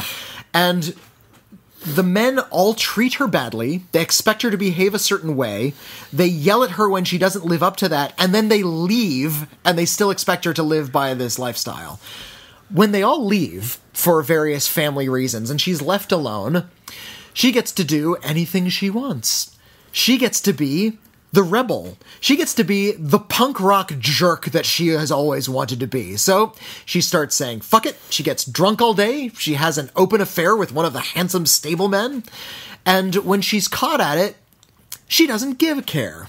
She's not like Madame Bovary, who starts waving and weaving and weeping and saying, oh, I'm such a failure as a woman, and this is what I really want. If you've ever read Madame Bovary, you know she doesn't end well. Mm-hmm. She just says, no, fuck you. I'm going to continue this way because I never asked for this life. I am a human being, goddammit, and I'm going to punch the patriarchy in the fucking face. I really want to see this movie, and it is I gotta tell you. Cathartic and great. Now, she doesn't say the F word to these people, but she is a walking middle finger, and it is so... It is so refreshing to watch her just defy everything and every bit of bad behavior and every horrible decision and crime she commits. You are totally behind because you want her to get the fuck out of there. Sold. Yeah, I love Holy Lady shit. Macbeth. I regret not seeing this so bad. Now, it's not filmed like an Alex Cox film when I say it's punk rock. In fact, it's really steadily filmed, and it's all these really meticulously set up interiors of really gorgeous furniture, and that's actually what makes it really watchable. But she herself is just kicking down doors in this movie. That sounds fantastic. Yeah. My pick for number 2 is... There's similarities, and it's also something I feel like I need to give certain qualifiers to, because I acknowledge that there are a couple of flaws with this movie. I think the ending doesn't quite work, but with the exception of Get Out, which I've already said is my number 1 film of the year, I don't think any other film had the same emotional impact on me in terms of, holy shit. Am I really glad this got made? I just went through something so fucking great, and even though there's too much CGI at the end, I don't care, because the world needed this, and Patty Jenkins knocked it out of the park. Okay. I love Wonder Woman. Now, I know that in some respects, Wonder Woman is and has various conventions of the superhero genre. It's certainly working within a framework. It is applying a different perspective to that framework, which is illuminating upon that framework by putting Chris Pine in the position of that so many female sidekicks have been before, by building up Wonder Woman to be this incredibly powerful, action-packed hero god, and then putting her into 20th century society and forcing her for like half an hour to rein it in because people can't handle your awesomeness, and then unleashing it in the middle of the film in one of the most satisfying sequences I've ever seen, and then showing consequence for that and showing how the world's going to fight back against that. It's told in broad, sweeping strokes, and it is told incredibly well. I'm reminded of Richard Donner's Superman the movie. A movie which is considered by many to be the prototypical superhero movie, the example of the superhero movie, a movie that gets so many things right. The storytelling quality, the legendary quality, the innocence, the and tone and the character. and the imagery, and everything just feels just right. And you're going to love it till the day you die. And if you're pushed, you will say the "Can you read my mind" sequence is kind of crap. Like, that's how I feel about the ending of Wonder Woman, when it just boils down to throwing CGI back and forth, and it's just not a good scene.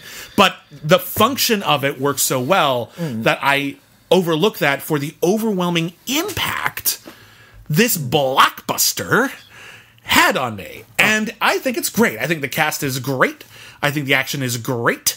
I think it's directed wonderfully. I think it's a wonderful message that is sold incredibly well. I will take this movie with me, like a photograph of my kids, and I will put it in my pocket. And every once in a while, I'll be like, yeah, but Wonder Woman was pretty damn good. Like, that's I needed this, and I can't deny that, and I love it so. So yeah, it's my number 2 movie of the year. Right. I thought it was okay. I can respect that. You're not as big into superhero movies, and the reason why I bring it up it was actually on my top 10 list at Crave. It was tied with Logan. Okay. And it's inconsequential. They're 2 and 3 because, like, Logan is the end of superhero movies, but it's not. It's kind of the end of macho superhero movies. It's the end of maleness, which I really appreciate. Yeah, and I think Wonder Woman coming out just a couple months later is kind of perfect. Opening the book for women. It's basically in just the same like, genre. Yeah, no. It's his story is over. Other stories now get told, and other stories are a lot more satisfying in a lot of ways, and they can touch different topics, and they can be more inspirational than sad. And it's really just a perfect double feature in a lot of ways. Watch Logan and then Wonder Woman, and it's like, the end of an era. Ooh, the new era is better. Like, it's great. I love it so much. I've gotten into a lot of trouble because I'm not ecstatic about Wonder Woman. I don't think it's bad. I just don't. I wasn't set on fire the way so many people were. And you're not a huge superhero fan. I'm not a huge superhero fan. I have no connection to many of the characters they're making movies about. And I think a lot of the filmmakers are counting on a connection to the characters. Yeah. So, you make a movie about Green Lantern. I don't give a damn about the Green Lantern. You have to do the hard work. They have to sell you on Green Lantern, yeah. Patty Jenkins did a pretty good job of getting me to care about Wonder Woman. I think there are some bland elements I don't like. I don't like the lead actress in the role, but you're so wrong about. I love Gal Gadot. She's so great. She's great. I've seen her in like interviews and stuff. Mm-hmm. I want to see Gal Gadot as Wonder Woman, not Wonder Woman as Wonder Woman. I want to see a little bit more of the fire she brings off screen. Hold on a second. I got it. The place is a little bit cluttered. I want to find where your soul is. I know it's around here somewhere. Whatever. I'm the bad guy. It's fine. You can hate me for not. You like it fine. Loving Wonder Woman. You like it fine. It didn't set your soul. I liked on fire. it okay. And Steve Mnuchin's credit as first thing as when the film ended kind of hurt as well. Oh, I can appreciate that. Okay, so my number one was Get Out. What's your number one movie of the year? My number one is Lucky. God damn it! I missed this one too. Jesus, your top three I didn't see. Top three. God damn it. Okay. And yeah, just Lucky was one I caught a little bit late in the game, and I'm really glad I did. It was directed by John Carroll Lynch, the actor. It's his first film as a director, and it is the last film of Harry Dean Stanton, who is more or less playing Harry Dean Stanton. Yeah. He's an old cowboy dude. Old soldier from World War II, has moved into this tiny little town, I think in New Mexico, this little desert town, where his life is now set. He wakes up in the morning, he has a phone call, goes to a bar at night, he has a conversation with the same people he's had conversations with for the last 30 years. It's the same conversation, and because he's played by Harry Dean Stanton, who I believe was 91 when he shot the film, you believe that he has earned every single tiny pleasure that he experiences in this film. And his pleasures are a little strange, and he's a little bit cantankerous because he's Harry Dean Stanton. He's welcome to get into fights. He's welcome to have the drink that he wants. He's frustrated, but his life is... it's not that it's complete, it's that he has completed the landscape.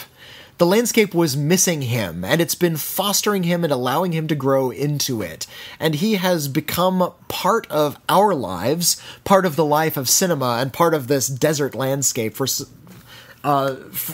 many, many decades, for almost a century, that now he's just part of it. Yeah. He wanders out into the desert, and he becomes part of the desert. Not in this weird mystical way, in a really kind of homey, relatable, human way.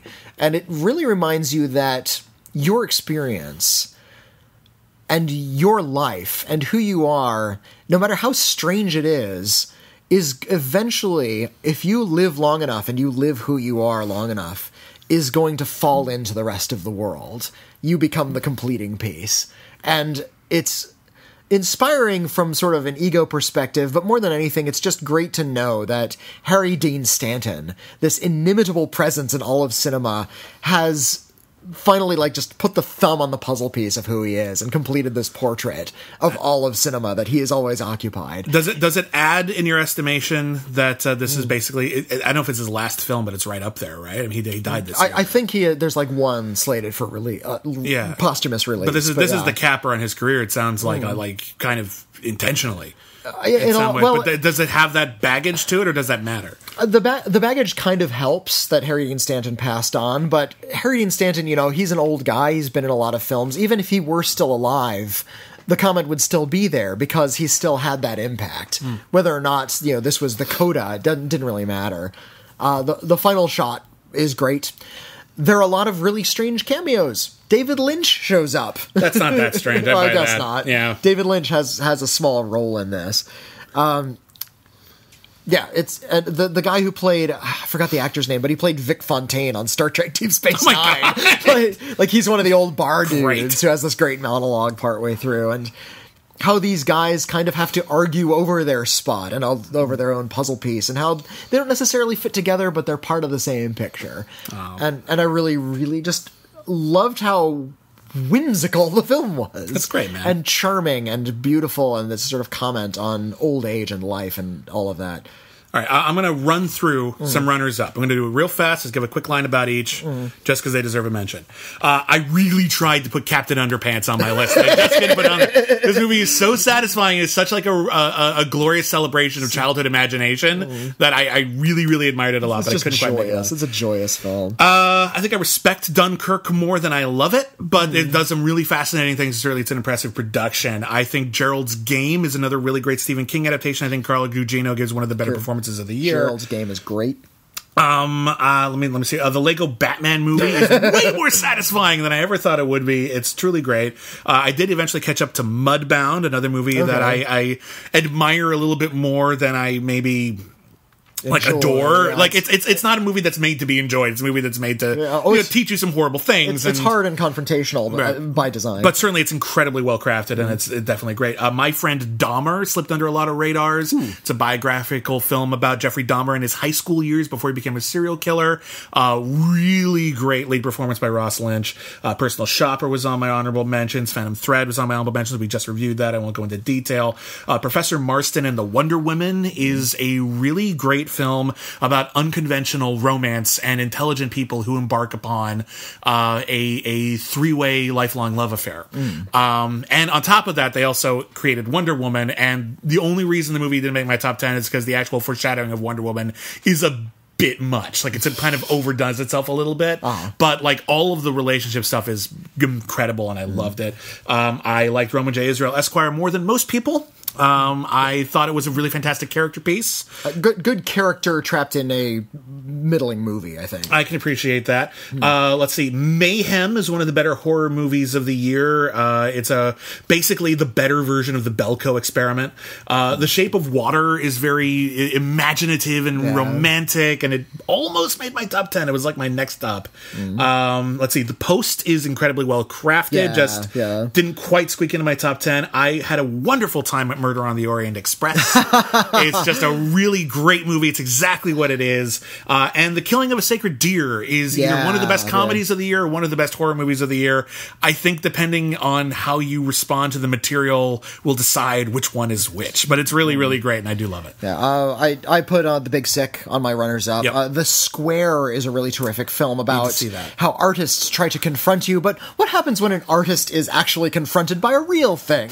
and what kind of weaklings they are. There's a really, really great scene in The Square, and I want to pause here to describe it, where they have a performance art piece where it's this fancy dinner and everybody's really, really rich and they're dressed really well and they're drinking out of crystal goblets, and they want to say, oh, well, wouldn't it be funny if we had sort of a savage in this scenario? So they hire an actor, and he puts on like extended arms and puts in like a mouthpiece, and it kind of grunts like a gorilla. So it's like this actor playing a gorilla kind of invades this space, and he ends up like walking up to people and like smacking them a little bit, and they're like, oh, isn't this funny, this savagery? But he takes it too far, and the scene goes on for a little too long. And he starts breaking stuff, and he like hits people and pushes them to the ground, and he gets up on tables and just starts screaming like a savage, and these upper class artists don't know what to do.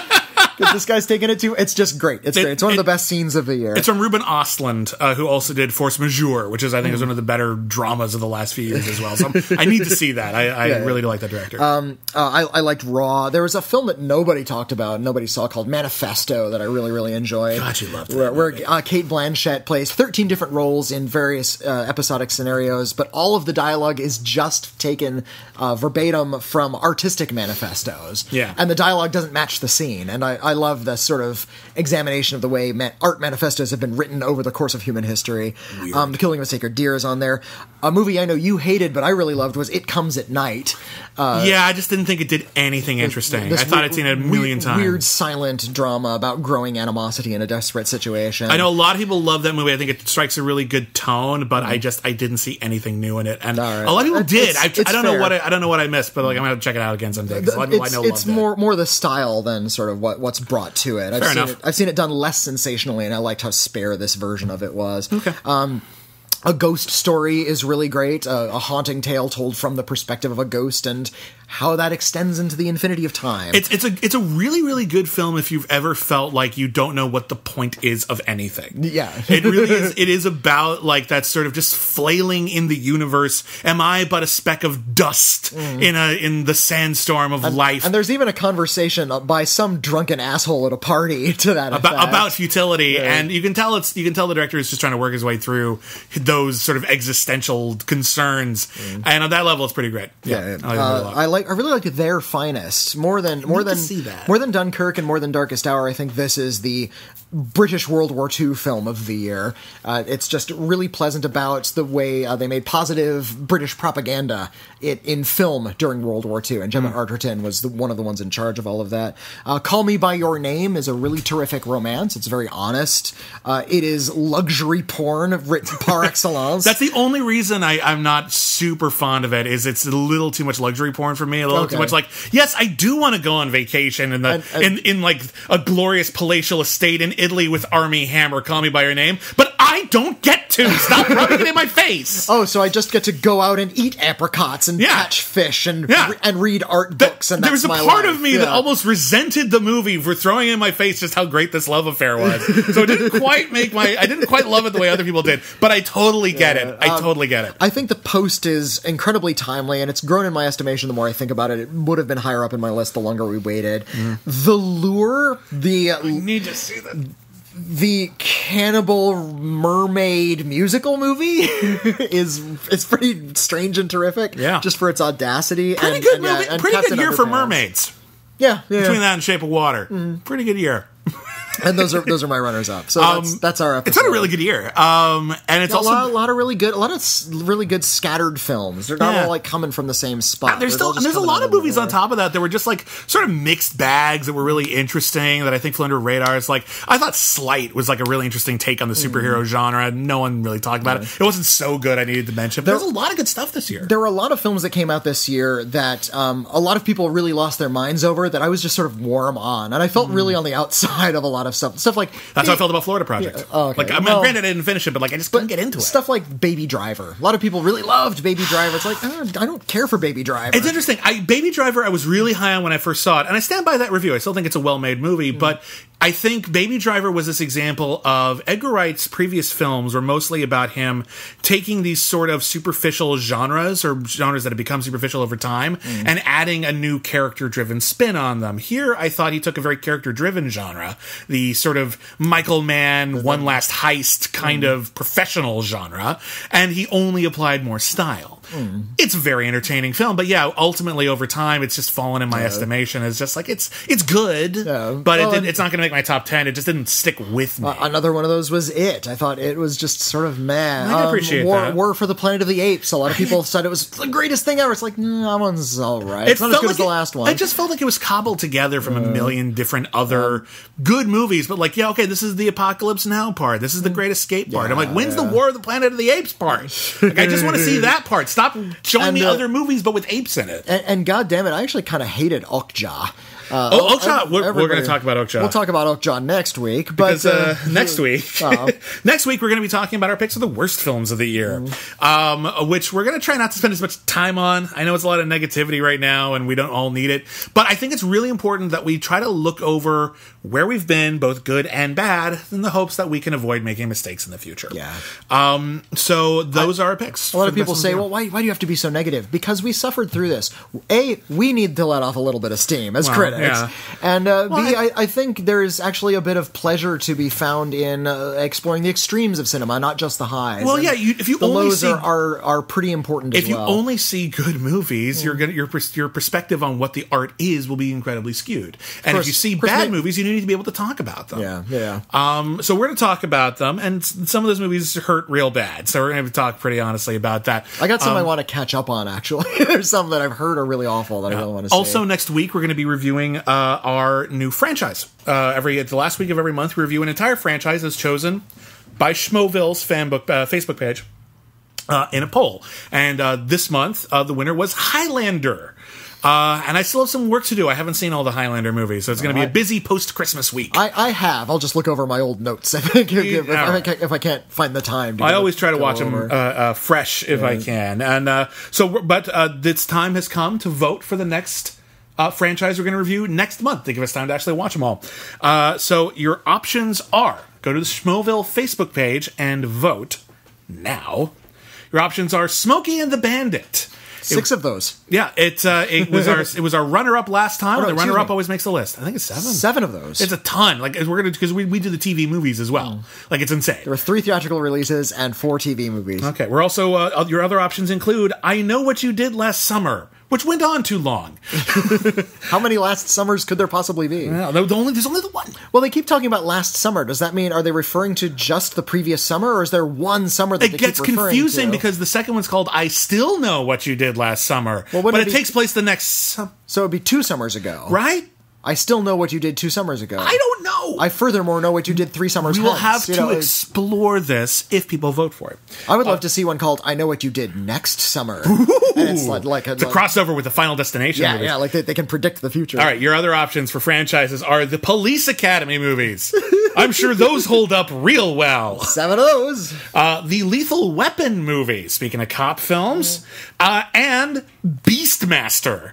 Which, if you were alive in the 80s and anyone you knew had cable, you saw Beastmaster a lot. Yep. And there were quite a few. Well, I think, was there 3 or 4 Beastmaster movies? I want to say 4? I think there are just 3 of those. But regardless, we'll do them all and we'll give them all their due. I got to interview director Don Coscarelli once, and I got to bring up the old joke. Not my joke, unfortunately, but a great joke nonetheless, that HBO, back in the early days, stood for, hey, Beastmaster's on. I told them the same thing when I interviewed him. Oh, shoot. And he kind of, it was a phone interview, but I could hear him rolling his eyes. Yeah, it's like, I've heard that one before. Well, Beastmaster is kind of a sore spot for him because he had such high hopes and it became a different thing. And I really love John Dies at the End, though, so I got to at least talk about that. Don Coscarelli is a pretty cool filmmaker. We did a whole podcast with him like a year ago. On the B-Movies podcast. Yeah, that was just a long retrospective of all the Phantasm movies. It was super great.